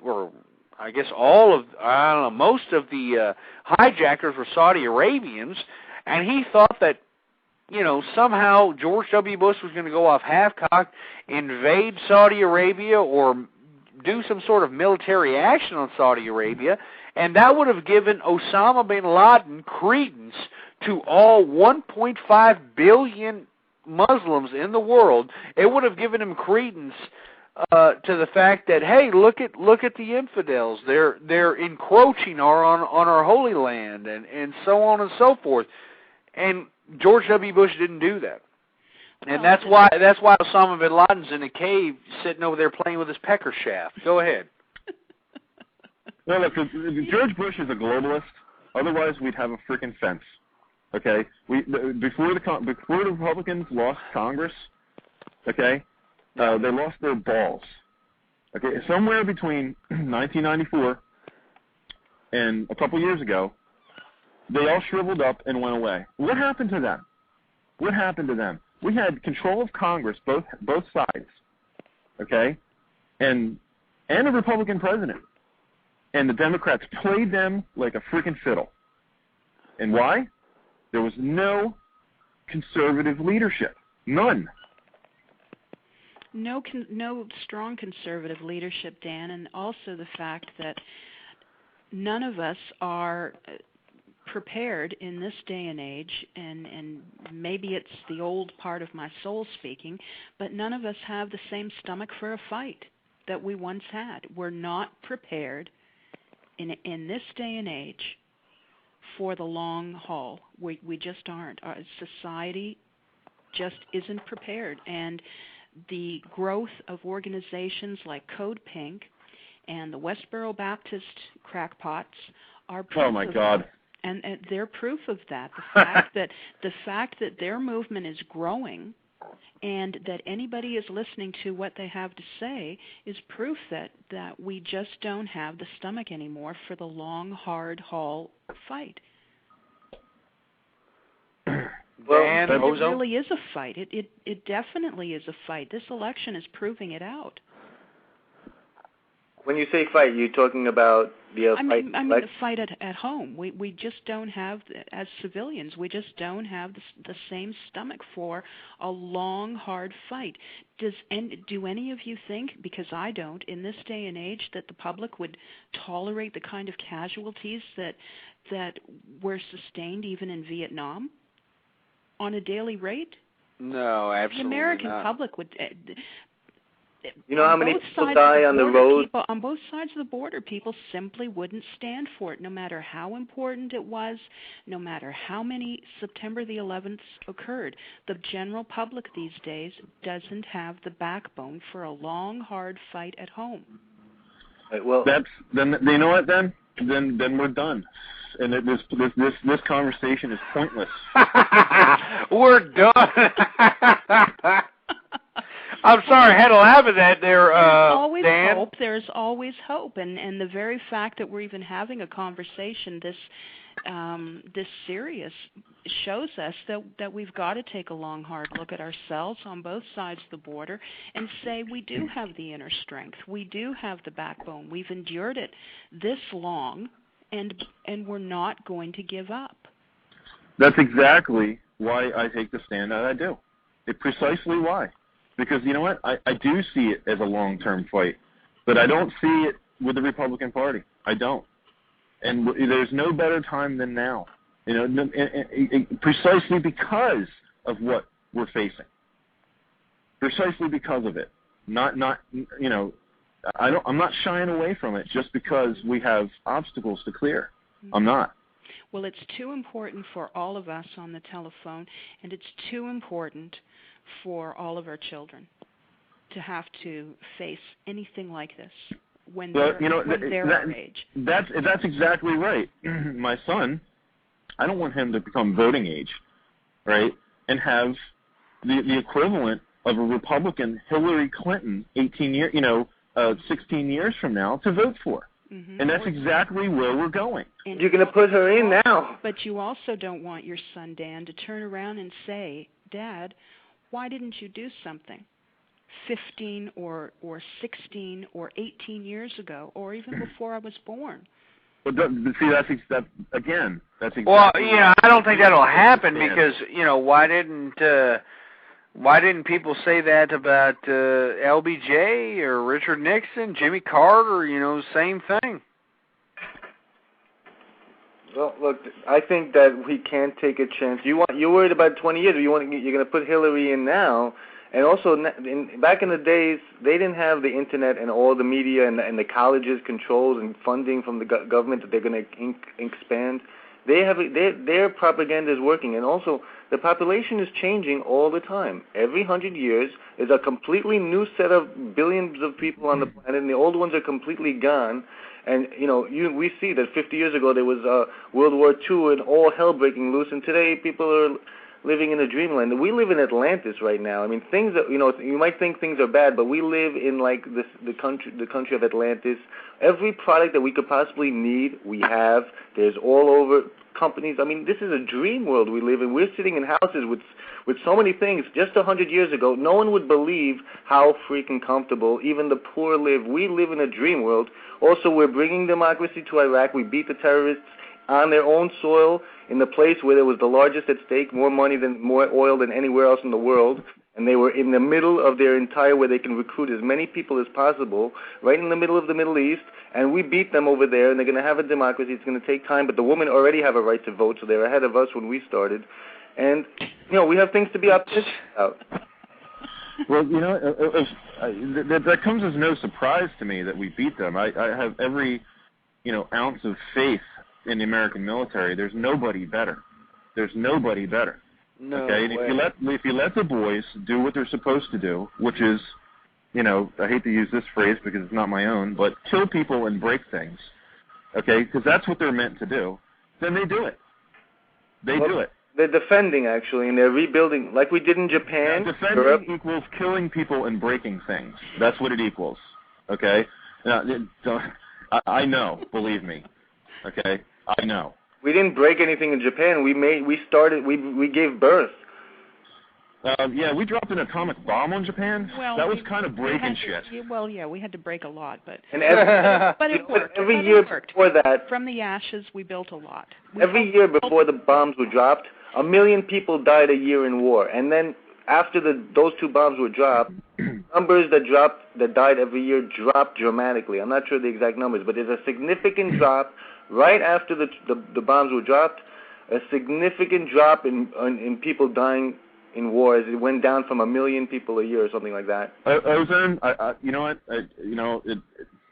I'm not saying this for any other reason but to prove a point. Okay, when you pull the trigger and you kill somebody, okay, it becomes different. You see things in a different light. Okay, and you know what? the reason why we live in a dream world is because we go around the globe doing what we need to do to protect shit here at home. Okay? And how we do that is taking motherfuckers out. Period. That's right. How you do it. But then not letting the next motherfucker take over, like Russia trying to take over Germany. You know, don't put the cart before the horse, my friend. Okay? Look, you know, the world is governed by force. Period. It's governed by force. Of course. Okay? And you know, it means nothing without guns and bombs. The law of the jungle. Yeah. So. Right, but if we went into Germany, well, after we won, then we had to stay and secure the peace, or Russia would have just taken over Europe right there. If we left, Russia would take over all Europe. I mean, you know, we can't just go and we have to do it. We have to stay there and defend. Iraq will never be able to defend itself against Iran. They're sitting on a sea of oil. You know what? They'll be just fine. I have a feeling they're just going to be A-okay when we get them set up. Okay? Loon? You know they had a bigger military than we did when we invaded them? Not as strong, not as technologically advanced, but they had more men on the ground than we did. That was Saddam's army. Right. But what I'm saying is they have the population, and it may not be as big as it once was, because you know why? Because we buried what? I forget what the figure was, but you know, in the early 90s, you know how many of them we buried in the desert with bulldozers? And also I'm not saying that to be funny, Ghost. I'm not saying that to be funny. It actually, you know, what I did, you know, what I was a part of, what we did, is kind of hard to swallow. Okay, as a human being. Sure. Okay, but you know, we were merciless. We were merciless, and you know, it needed to be done. I don't regret it, but I have to tell you that sometimes it turns my stomach. I'm sure it does. Golda Meir once said that she can forgive the enemy for attacking them, but she can't forgive the enemy for forcing them to go and attack the enemy. You know what I'm saying? The fact that when someone attacks you and you're forced to go and kill the other side, you know, that's something that sometimes you're forced to do, but it's something hard to take. In a nutshell, we're going to be dealing with the fallout from September the 11th for a very long time, and I believe probably longer than all of our lifetimes combined. And that is, it's a fact of life, and it's affecting every aspect of our life, from the greatest, from the president right down to the local homeless person in our communities. And it's going to affect all of us for a very long time, and we've just got to keep on fighting. It's difficult times that we're in right now, election aside. Even if there wasn't the election this year, it's bad news all around. The media is not helping. They're in many ways against us, winning in any way, shape, or form, helping to demoralize our troops. But it's up to us at home. It sounds like old cliches, but it's up to all of us. And we've got to keep fighting. We've got to keep pushing. We've got to keep getting the message out. Blog Talk, we've got the technology. We've all got our blogs. We've got Blog Talk Radio, and we've got a forum to reach a lot of people, and we've got to keep on doing it. And if we have to get together every single day, then by golly, I say we've got to get together every single day and talk about it enough so that enough people start to get a little bit more strength in their backbone and keep on fighting. And to me, it is a fight in every way, shape, or form for every civilian. Yeah, we got to do something. I mean, like with the media, like, you know, there was a tax book that someone wrote that is a bestseller, and it's about taxes. I mean, I was thinking that someone should make a movie with basic economics, showing liberals this is how you destroy an industry by letting government get involved in it. You know, and just showing that, you know, there's clear examples of how it's working. People just are not aware. show them that the public school pays $20,000 per year, and there's a 30-40% dropout, and all the private schools, even the best ones, they're only charging $10,000 a year, and they have a 2% dropout rate, and all their kids' SAT scores are 200 points higher, and they're paying less than the public school that has dropout rates. So why are we doing this? Simple, and we got to get a message out. I mean, I already wrote a 2-hour script for a movie exactly with many points that are clear and easy to see, but I can't do it. But that we need Hollywood, more Republicans in Hollywood, more Republicans and conservatives in colleges. But they're scared. If there's conservative teachers, they go around. They just don't even mention that they're conservative. Well, that's because of the gang mentality that we have with the leftist. I mean, like I was suggesting to you last evening, Ozone, when I was being attacked by all those folks on your show. I mean, that's the gang mentality of communism. You can't sit here and oppose it and try to have some sort of civil discourse about it, because if you do, you're just going to be, bombarded with personal attacks, logical fallacies, and anything else that'll dissuade your perspective on whatever subject matter. What you got to do is when they throw shit at you, you just got to let it bounce off, forget about that, and always focus on the issue. I mean, I've talked to people so many times, and they just keep switching, changing subjects, this and that. You just got to keep at them, and eventually you break through. You're gonna, you just have to keep doing it. Some you can break through, some you just can't. They're not listening, and then so you got to move on. But I think you hit a few, and it's going to be a ripple effect. If everyone hits a few people, we have to keep doing that. We can't stop. And it's never going to end. Even when the entire country becomes conservative, the next generation, it can all go to shit. We have to keep doing it all the time. Absolutely, and I agree with that. I think that the conservative movement, should, make it a point to try to instill certain conservative values, not only just to its base, but to the majority of the American people. Because if we don't, we're seeing the repercussions of not doing it, in my view. Absolutely. And in the words of my good grandmother, we have to all be more like ducks instead of peaches. Peaches are too soft and sensitive. They're good to look at. Ducks, water rolls off their back. And it took me a long time to think that she was talking about anything more than peaches and ducks.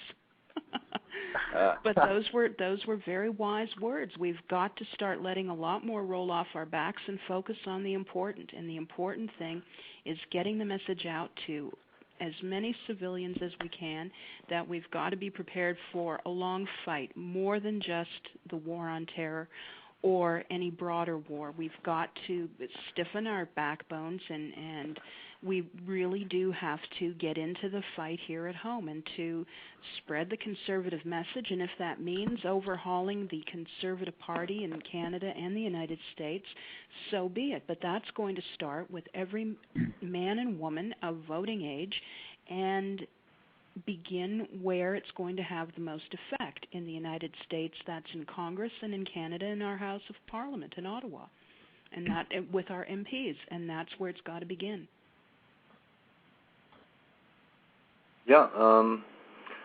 What was I thinking? In America, people have liberal friends, conservatives, and they don't talk politics with them. And what I see from looking from far away is basically your friend's about to vote for communism, and you're not saying anything. Actually, you know what? There's me and the guys there's actually 5 of us now involved with our blog, and the 3 of us involved on GNR. Chris, if you've ever listened to our show, Chris, who is very liberal. And Mark and Chris are 2 of my best friends. But Chris is very liberal. Mark is quite moderate. And I'm, pretty conservative. And like you said, we can debate until the cows come home. Okay? I agree. But, if you think you're right, you're not going to be convinced. So, that really, in my experience, there's only one person in my life that have ever converted from liberalism to conservatism, and that's my wife. Okay, I got my wife was a fine art major at a very liberal school here in Pennsylvania. Voted Democrat. Across the board. But I explained things to her. I guess obviously it's really due attract because here I am, fresh out of the military, killing Bambi. I'm hunter and a fisherman, and a gun nut. And again, it's amazing we even never got together. But now she thinks I'm crazy because I'm like you guys because I'm saying what I'm saying. That, we have to ditch this lame horse, and she sounds a lot more like Eurozone and ULUN, whereas don't give up, we have to change it. But. Well, what I say to that, it's easier said than done, okay? I had some Republicans last evening suggest that we should do it on the community level. Well, it's easier said than done. I mean, if I wanted to make a community group to embrace the American family, conservative values, and that sort of thing, I mean, it would be completely repulsive towards the population where the social ills, which is single-parent families of multiple different children, are becoming the social norm. I mean, how am I going to sit here and gather a community of people that want to embrace the American family as far as a mother and father in the home? How am I, as an individual, going to go out into the community and gather these people when they themselves are not living the supposed, social norm, or what used to be the social norm status quo, if you will? Anybody? Yeah, it's a new generation. There's a whole new group of people here that were not around in the times when the norms were different, and these people were just brought up differently and were exposed to different ideas. And so, Ozone, and me and you are on the same page to a certain extent. So I'm going to ask you, like I asked the Republicans last evening, are we just going to accept this and just go ahead and, hey, that's just all there is to it. The American family's gone, and we have to evolve from that. Is that the stance that you're on there?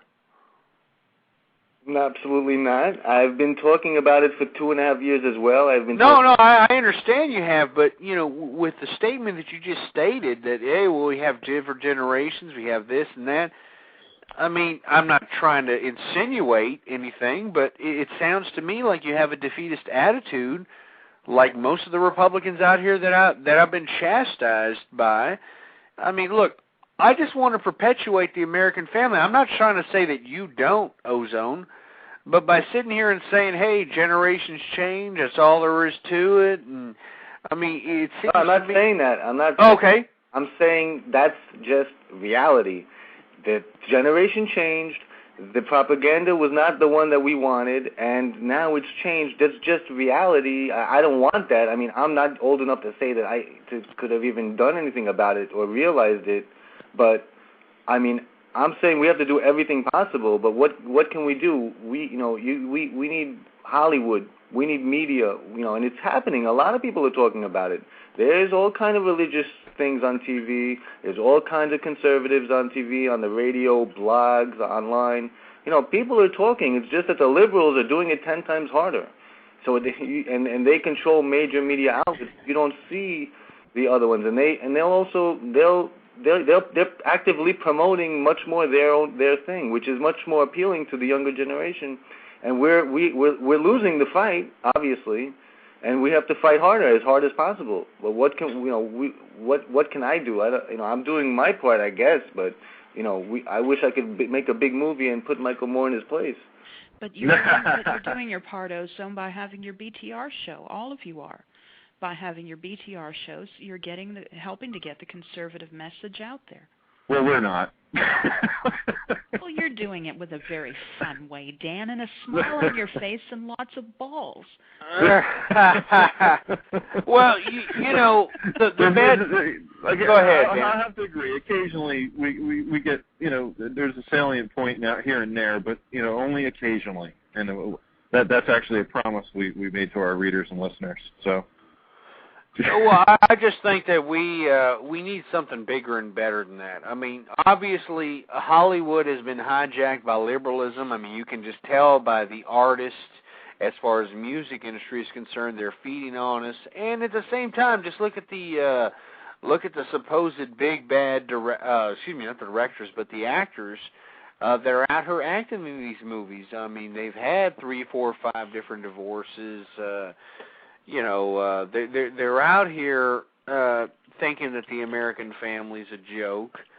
And believe it or not, I mean, most people, the average layman in America, utilizes television as their source of news and information.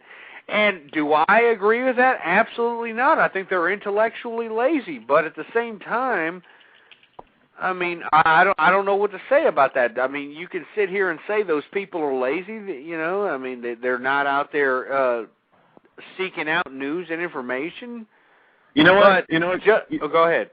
No, I was just about to say, you know, we didn't come up with the name of our blog out of thin air.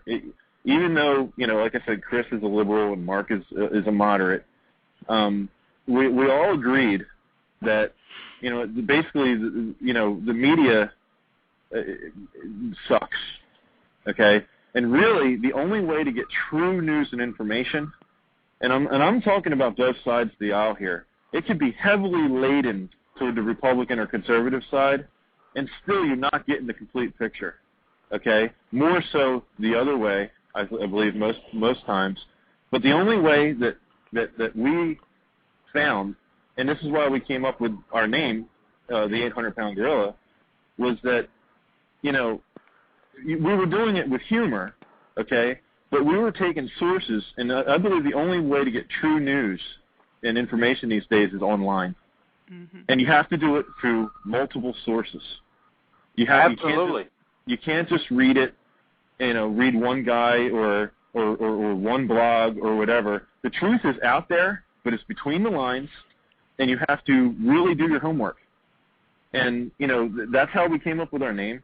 And, you know, we're the only one, you know, not the only ones, of course, but, you know, we touted ourselves as, look, yeah, our vehicle is satire, but at the same time, we're speaking, you know, basically the truth as we see it. Sure. You know, through homework. Like you got to use satire because, I mean, look what you're up against. You're up against, you know, reality TV and all this crazy nonsense on TV. These people, this is the audience that we got to reach that's watching all these shows every day. So, you know, you got to keep them entertained, I think, a little bit. I think that you need to keep them entertained in order to get your message. Oh, absolutely. I mean, why do you think I say some of the outlandish things I say on this show?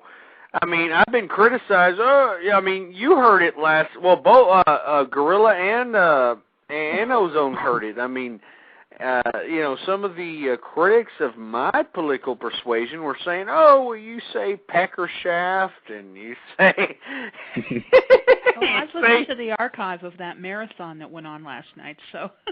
That's what I'm saying. I mean, you know, you say pecker shaft. I mean, look, the only reason I'm verbally colorful is so that people that don't agree with my conservative views will find some sort of continuity to continue to listen to it.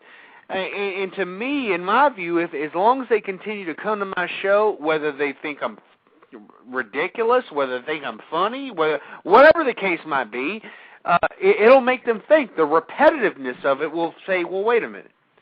Maybe I am wrong, because all the propaganda that I've been fed by the mainstream media, by everybody else, is just not the right way to go. Because if it was the right way to go, we'd be in a little bit more of a greater situation, in my view. I mean, I think, or the people should think that we would be in a little bit more peace. We would have, you know, a better society, a better social morale, and we don't. And that's the only reason why I do what I do. I know that most conservatives on BTR, they try to be, as straight arrow as possible. But unfortunately, you have to be some sort of a badass, in my view, because if you don't, you're just going to dissuade everybody. I mean, first of all, you're going to have everybody who agrees with you listening to you. But you don't want everybody who agrees with you listening to you. You want people that hate you. You want people that despise you to listen to you, so that if they listen to you enough, at some point, maybe you won't change their mind on everything, but you'll be able to at least make them think about your perspective. You can make them think and say, well, you know what, I can understand why they do this, or I can understand why they do that. And once you push them beyond that line, that's when they'll begin to compromise. That's when they'll begin to start thinking that, hey, maybe all my liberalism garbage isn't the most healthiest thing for society. Maybe, 5 or 6 different divorces isn't the most healthiest thing for society, and so on and so forth. Yeah. Well, putting our message across, putting the conservative message across with intelligence, but with some humor as well, I think is just as important. And that's the way to reach the most people, and certainly younger people. There's got to be a little entertainment value, and there has to be some humor as well.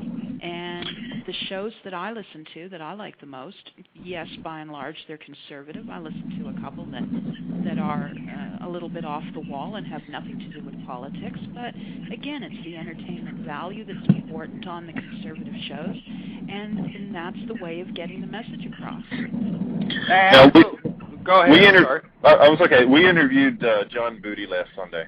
And I was joking, Dan. I was joking, John, Dan, earlier tonight when, in the chat room of the Brash Pack, when you asked me what I thought of the show, I really was teasing when I mentioned I only liked the last 14 and a half minutes of the show. Actually, I liked the fact that very much that you had John on, and that you did a serious interview and had some humor in it. Yes, it was a more serious tone to that part of the show, but it still helped to get the message across. Not so much that any of us think, or anyone in the chat room or listeners thought that John was going to be sworn in as President of the United States, but it is a way of getting people to think, and that's what's important. Well, you know what? You could really, I really appreciated Chris's and Mark's, really. I hear them crunching down on their tongues, with his answers. But we had agreed ahead of time. That we were going to do a straight interview with him, and that this wasn't going to be a debate. Okay, this was John's forum, basically, to say what he has to say, and we were really hoping. We let him go on a little bit too long. Actually, we were hoping for some callers and get the debate going that way. But you know what? We weren't going to jive this guy because, you know what? Yeah, you know what? He doesn't have a chance, and he knows that. He's not delusional, okay? But the thing is this, just because he's doing what he's doing and he's running for the office he's running for, when he's in his, campaign mode, or when he's talking about the issues, he deserves a little bit of respect. And, and that's what we had agreed upon. Now, we took a lot of crap at that by by who? If you go to the blog, the 800poundgorilla.com, if you go there and read, we always have a show recap. If you read some of the comments, and we've had a lot of comments on that interview from our readers, they're like, I can't believe you guys just let him say what he wanted to say and not said anything back. But they didn't get the fact that this wasn't going to be a debate. Okay, we're not MSNBC reporters, ripping apart everything everybody says. Now, if I had Barack Obama on the show, which would be a dream, actually, I'd love to have him on the show, I'd give him the same respect. I'd give him the same respect. I'm not there to fight with the guy. It's a forum, and I'll let the listeners, call in and say what they have to say, So, but anyway, kudos to Chris and Mark for abiding by that act. You know, it was. I think it went off really well. I think it did as well. I respect John very much. I've heard him on other shows, and I like what he has to say. I like his message very much. Yeah, he lives about 15 miles from me in Lancaster County here. Really? And yeah, we're actually almost neighbors. But I've never met the man. And do you know Jason, his son? Well, that's who the my channels was. Jason is basically acting as his dad's manager. Right. And Jason is one heck of a guy. You know, again, only through emails have I talked to him. But they're good people. Very good people. They are. Have any of you ever thought of having, or well, I guess I should direct this question to Dan, since the gentleman is from Pennsylvania. Have you thought of having Lieutenant Colonel William Russell on the show, the gentleman who's running against John Murtha? No, but that's a very good idea, and thank you for bringing that up. And I was just reading about that actually tonight. And he is running. Now he's actually not a Republican, right? He's actually running as a Constitution Party candidate, isn't he? I think he's running as an independent. I'm not 100% sure. Okay. Yeah, I was just on now the Constitution Party. You know, if anybody listening hasn't, you know, if you're not conservative, and I mean, you know, as Ghost would say, a true conservative, you're not going to like these guys. Okay, you're not going to like them at all. But if you've got red blood running through your veins, you're going to dig what they have to say, and you're going to like the platform. But you know, they will. You know, the Constitution Party, of course, you know, is small right now, but you know, they're growing, and they will support independence. And I think that's where, actually, on their homepage, I was just reading about him tonight, and going up against Murtha. Mm-hmm. I'm just over here. I was going to try and get you. Well, anyway, when you Google in his name, Lieutenant Colonel William Russell, there's a whole lot of different sites that show up. I did have the exact web address for him, but I can't seem to find it right at the moment. But anyhow, that's neither here nor there. The fact remains that, well, anyway, it's just a friendly suggestion, but I do think he would be an interesting candidate for you all. I've heard him speak twice on two different shows, and I think he's got not only a good message, but he's an interesting gentleman.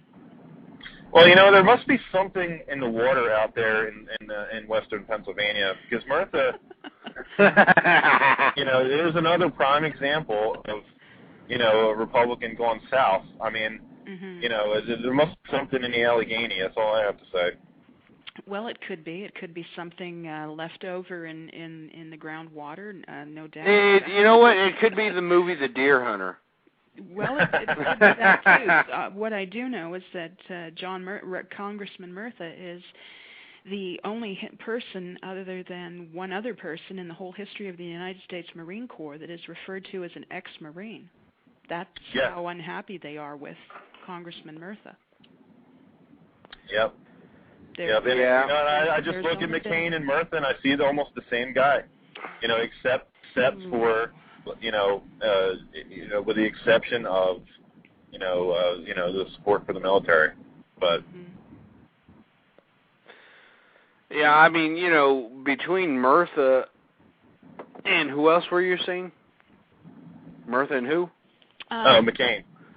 Yeah, as I say, Murtha and McCain, you know, I mean, it's basically the same thing, different plate. The only difference is that I believe, I don't know Murtha's stance on social issues, but, I mean, there's basically two issues keeping McCain away from being a social liberal, not a social, just a blatant-out liberal.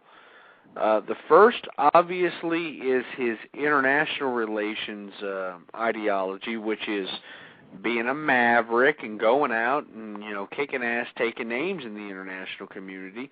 And his second is the supposed fiscal responsibility when it comes to pork barrel spending and, you know, candidates, or not candidates, but congressmen and senators leaving earmarks for their constituency and that sort of thing, even though John McCain just recently, signed in $10 million to go to Arizona State University.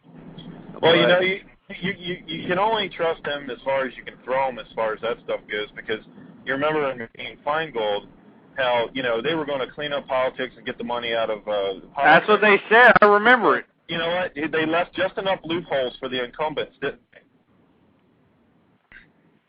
In my view, I think they left enough loopholes for the Democrats to raise the amount of money that they're generating. I mean, you have to look at Barack Obama. Barack Obama in Iowa, he spent $9 million in Iowa. I mean, that's serious money.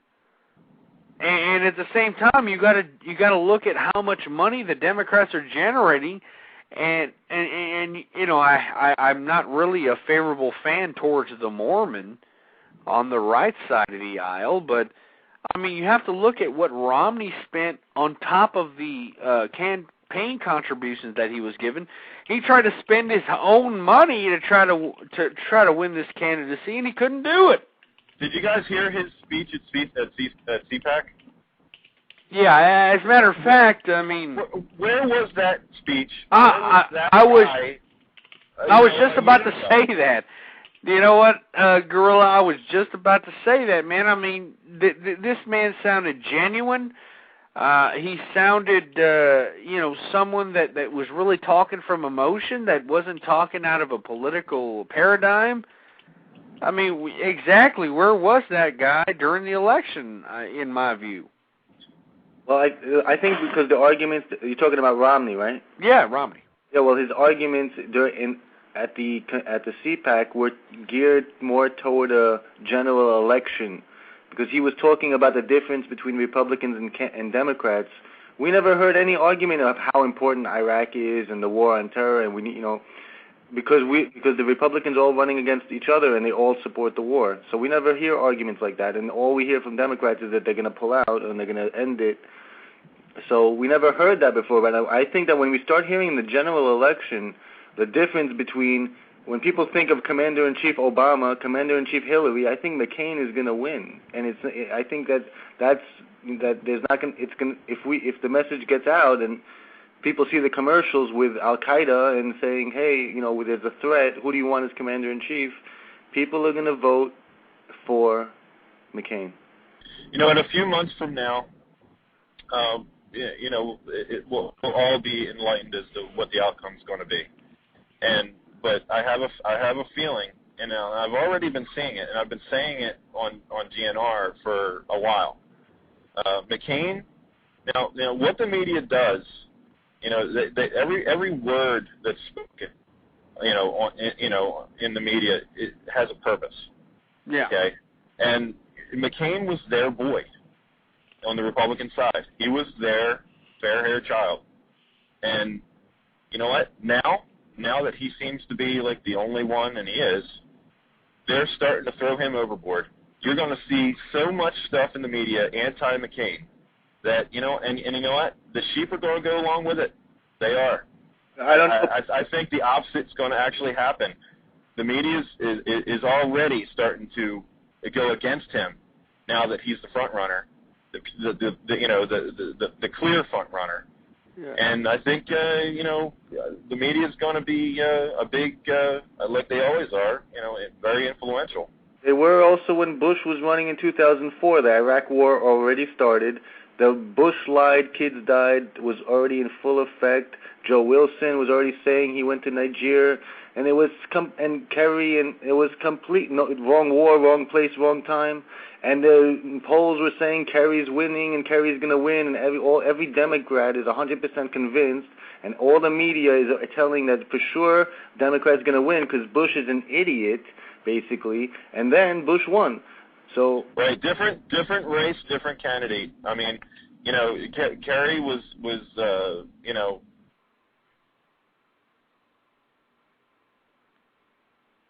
Hello? I lost you. Oh dear. Hello. Dan? Dan?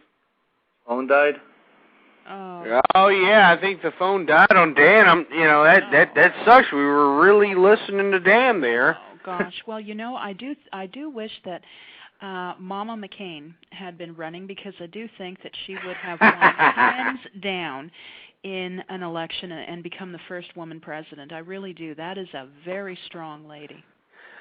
Do you think that she agrees with, well, I don't know if you know that, but just assuming on her actions, do you think that she agrees with a lot of the liberal perspectives that her son does? And what I mean by okay. No, I really don't. I've read, when I first learned that, first of all, that John McCain's mother was still alive, I did a little reading on the lady, and she's quite a remarkable woman in her own right.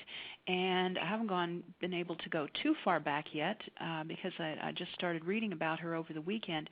But I do get the feeling that she's quite that she's a lot more conservative, a lot more true conservative than John McCain. Sure. I mean, I'm sure she is, and I think we got Dan back on the line. Dan, you there? Yeah, sorry about that. I think I had a dropped call. Thank you, AT&T.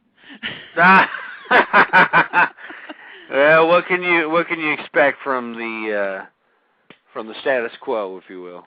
Now, I'm on the speaking through the daughter or the son of AT&T up here in Canada, so don't say too much again. Uh-oh. Well, anyway, I just caught the tail end of what you were saying there, Loon, and that's actually pretty interesting. Oh, Mrs. McCain is a great lady. But I really do think that it would be a woman like herself that would carry the day for a lady to, not that I'm advocating that in any way, just because she is a woman, but I do think that a woman like Mrs. McCain Sr. would certainly be able to go up against anyone that the Democrats would put up for a candidate.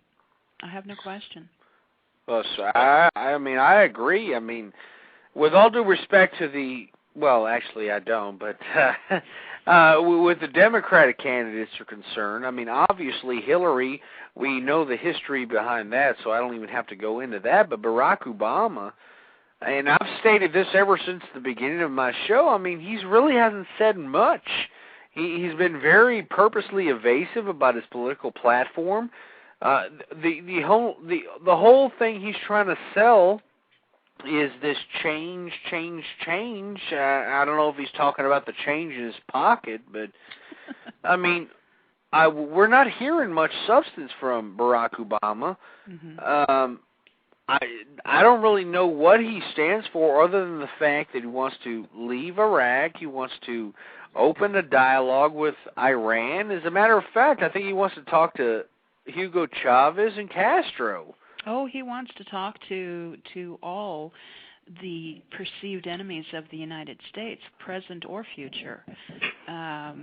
He just seems to want to talk to a lot of people, except to he seems to like, and he is. I will give the gentleman credit that he is a very good public speaker. But one would think that going around the country and speaking to so many people and using his legs, that he could use another body part and put his hand over his heart during the singing of the national anthem. Actually, you know what, Lynn? We talked about that a lot, and it bothered me so much because I didn't want to speak out of turn. I didn't want to put in other words, I didn't want to be untruthful or mislead anybody. I sound so, and again, you guys probably figured out I'm no Barack Obama fan, but I have found tons of pictures of him with his hand over his heart, lots of YouTube videos with him, reciting the Pledge of Allegiance. That one picture was totally taken out of context. So I just no, Dan, and I hate to back up, people that. Well, actually, I don't. Never mind. But I just want to back up what Loon was saying here. Barack Obama did say that he doesn't salute the American flag, that he doesn't put the American flag on his lapel, and when asked why not, he just suggested that, he feels that he doesn't have to. I understand that it's it doesn't.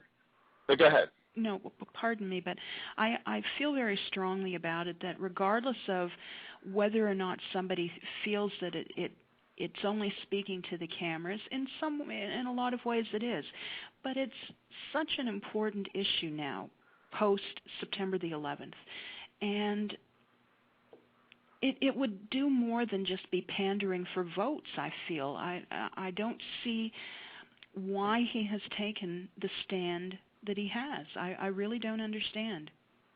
Well, yeah, it's a symbol of America. It's like a rank on a soldier's arm. You know, why wouldn't you put the symbol of America on you? You know, if there's some kind of everyone's wearing it, or it's a holiday, or it's some kind of ceremonial thing.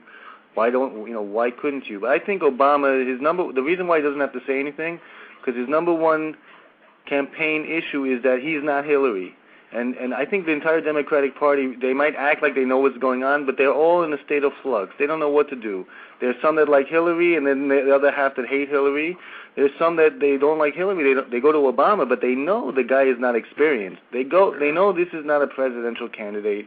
That's maybe when you can dream about it, you can do it. But when you're gonna have to vote for him in the voting booth, this guy cannot be the president of the free world and face all the nations and the threats and all the economy. He doesn't have the experience. They're gonna know. And I think that McCain is gonna be a clear alternative to they talk about the split in the Republican Party. But the Democratic Party, they still haven't chosen, and I'm telling you, half like Hillary and half hate Hillary more than McCain. Again, back to whether he does it, puts his hand over his heart and salutes the flag or not. Maybe he only does it when he feels like it. But like I said, I have lots of pictures and lots of video and stuff of him actually doing it. So that's all I know. You know what I mean?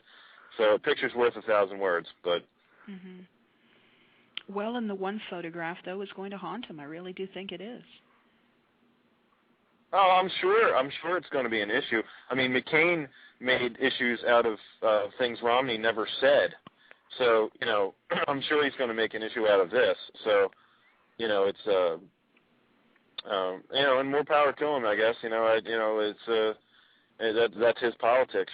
Some of the two things that, the words or how he misconstrued what Romney said in these different speeches mm-hmm. was just actually shameful. Mm-hmm. Yeah. I mean, he just outright lied about what Romney was saying, and it was actually shameful. It's turned away a lot of Republican voters. It really has. Yeah, absolutely. It's created its own split in the party. It, just like Mike Huckabee continuing to hang on and hang in there has created a split as well. Absolutely.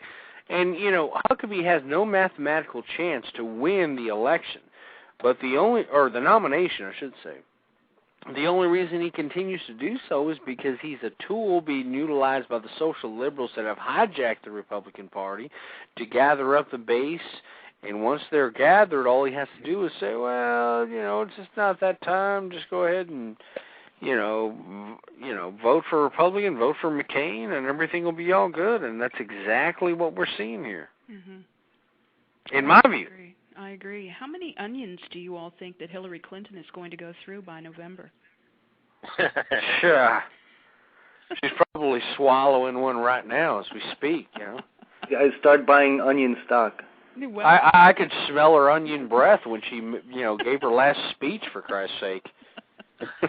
Well, it's that side of her behavior that has turned all of my female relatives in the United States off from voting Hillary Clinton for Hillary Clinton, even though they're all Republican.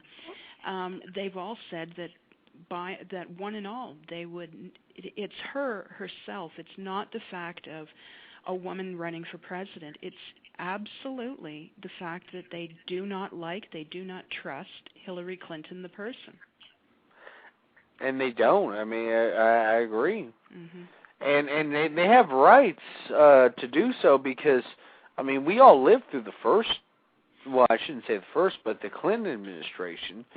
I mean, he turned the Oval Office into the Oral Office. I mean, he just completely just ruined the sanctity of I guess. I mean, the White House. I mean, yeah. I mean, I don't My know what else favorite to say.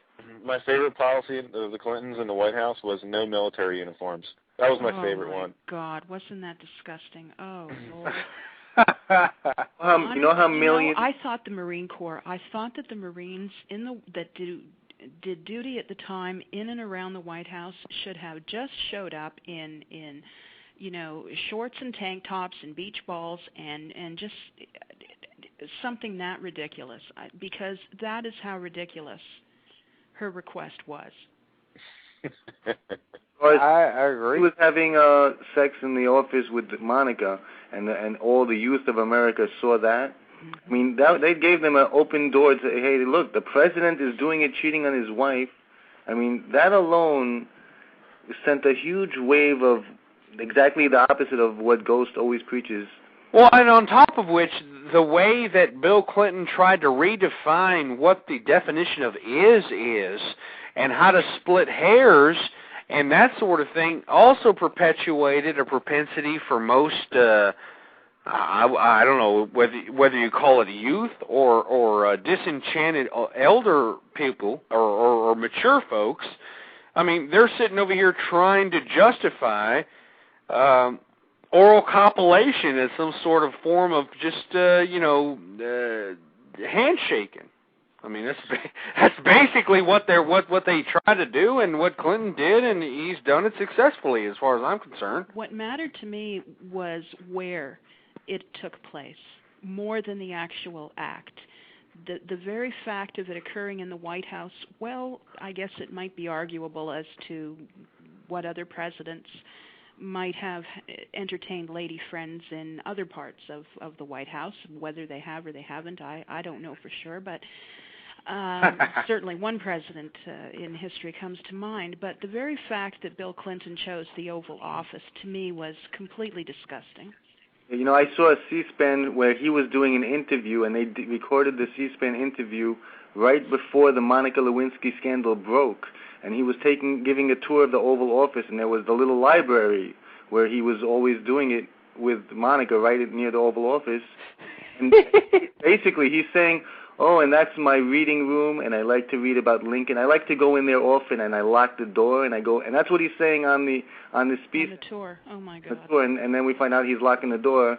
And if Hillary wins, I'll tell you, guaranteed, that there's going to be interns in there that he's going to pick that he's interested. There's going to be sex in the freaking White House. He's not going to go 4 years and just sit around. He wants sex. Well, and he's going to be able to get it. They'll either be all men or they'll be very old and ugly women. No, there'll be interns that will get jobs that no one will know where they're from. Oh, they got the job. Okay, but Clinton knows exactly where they're going to. It's going to happen. Have any of you had the opportunity to actually go to D.C.? I mean, how many of you actually have been in Washington, D.C.? I've been there. I've been there. Okay. Have you ever been there. in the congressional office buildings? No. No. Okay. I've had the opportunity to go and visit some of our representatives in the past, and I've been, through the halls of, the congressional office buildings and places like that, and let me tell you something. It's a virtual smorgasbord of skirt. Okay, these guys. No, I'm telling you, it doesn't begin or end with Bill Clinton. Okay, I'm not justifying him in any way. Okay, but it is, it's almost like mini skirts are a requirement. That is the dress code. Okay, so now I'm interested in politics. Yeah. Now I'm interested. I'm gonna run. Rock stars and politicians, man.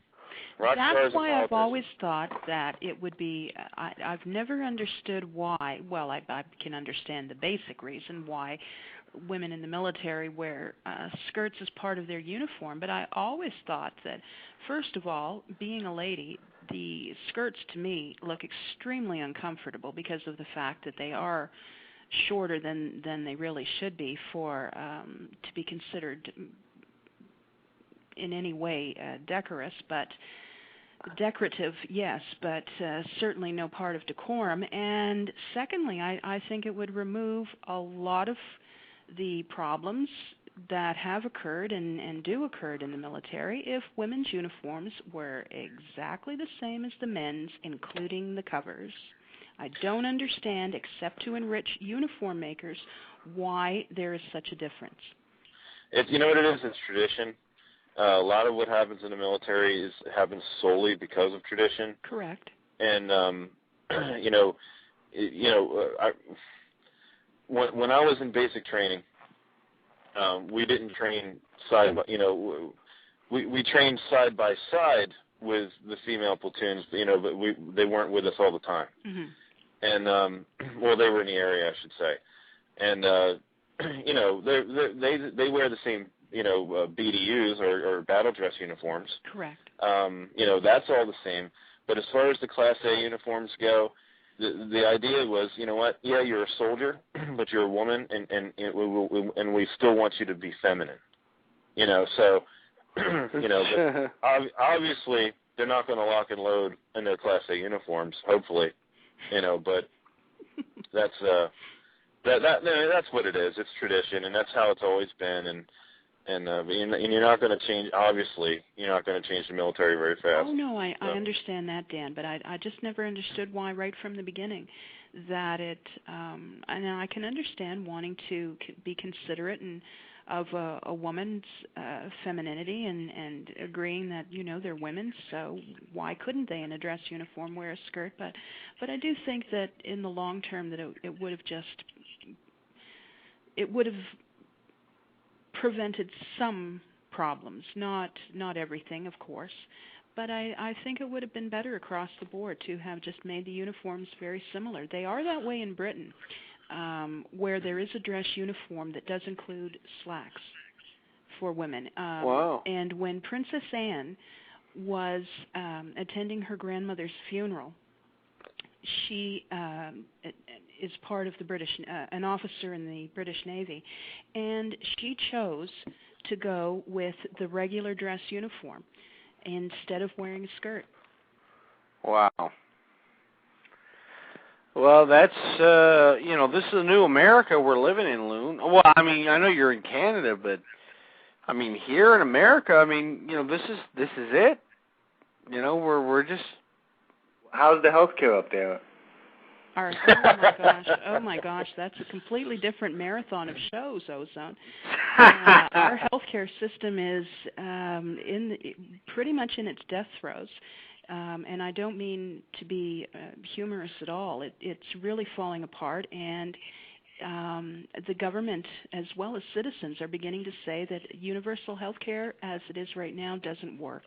I've spoken about it before with Chris and Marco and Dan over at Guerrilla News Radio, and it just isn't working. It's not good for patients, it's not good for physicians, and it's not good for the economy either. And it's I believe it will never work. It can't work. It's a failed policy. Oh no. And if any part of it was implemented in the United States, it would be the tip of the iceberg towards socialism.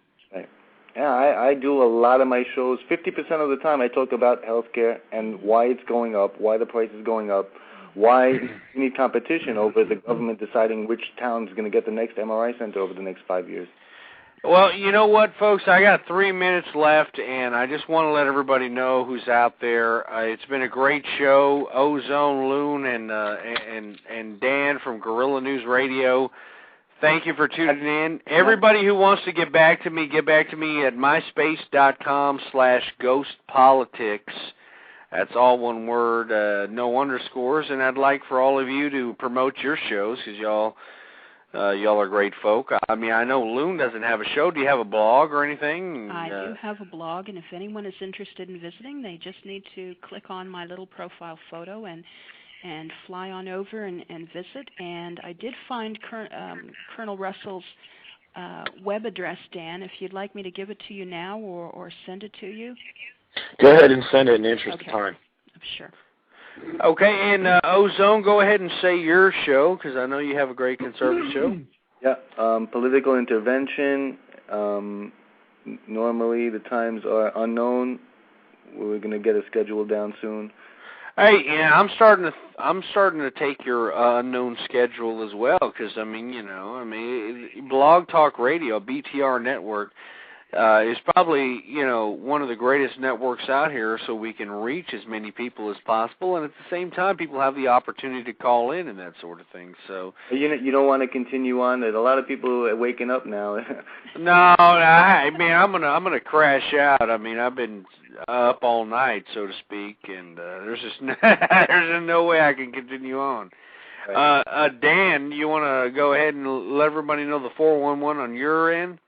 Sure. It's we have a blog called the 800poundgrill.com, and also Grill News Radio on the Blog Talk Radio Network, Sunday nights, 7 p.m. Eastern.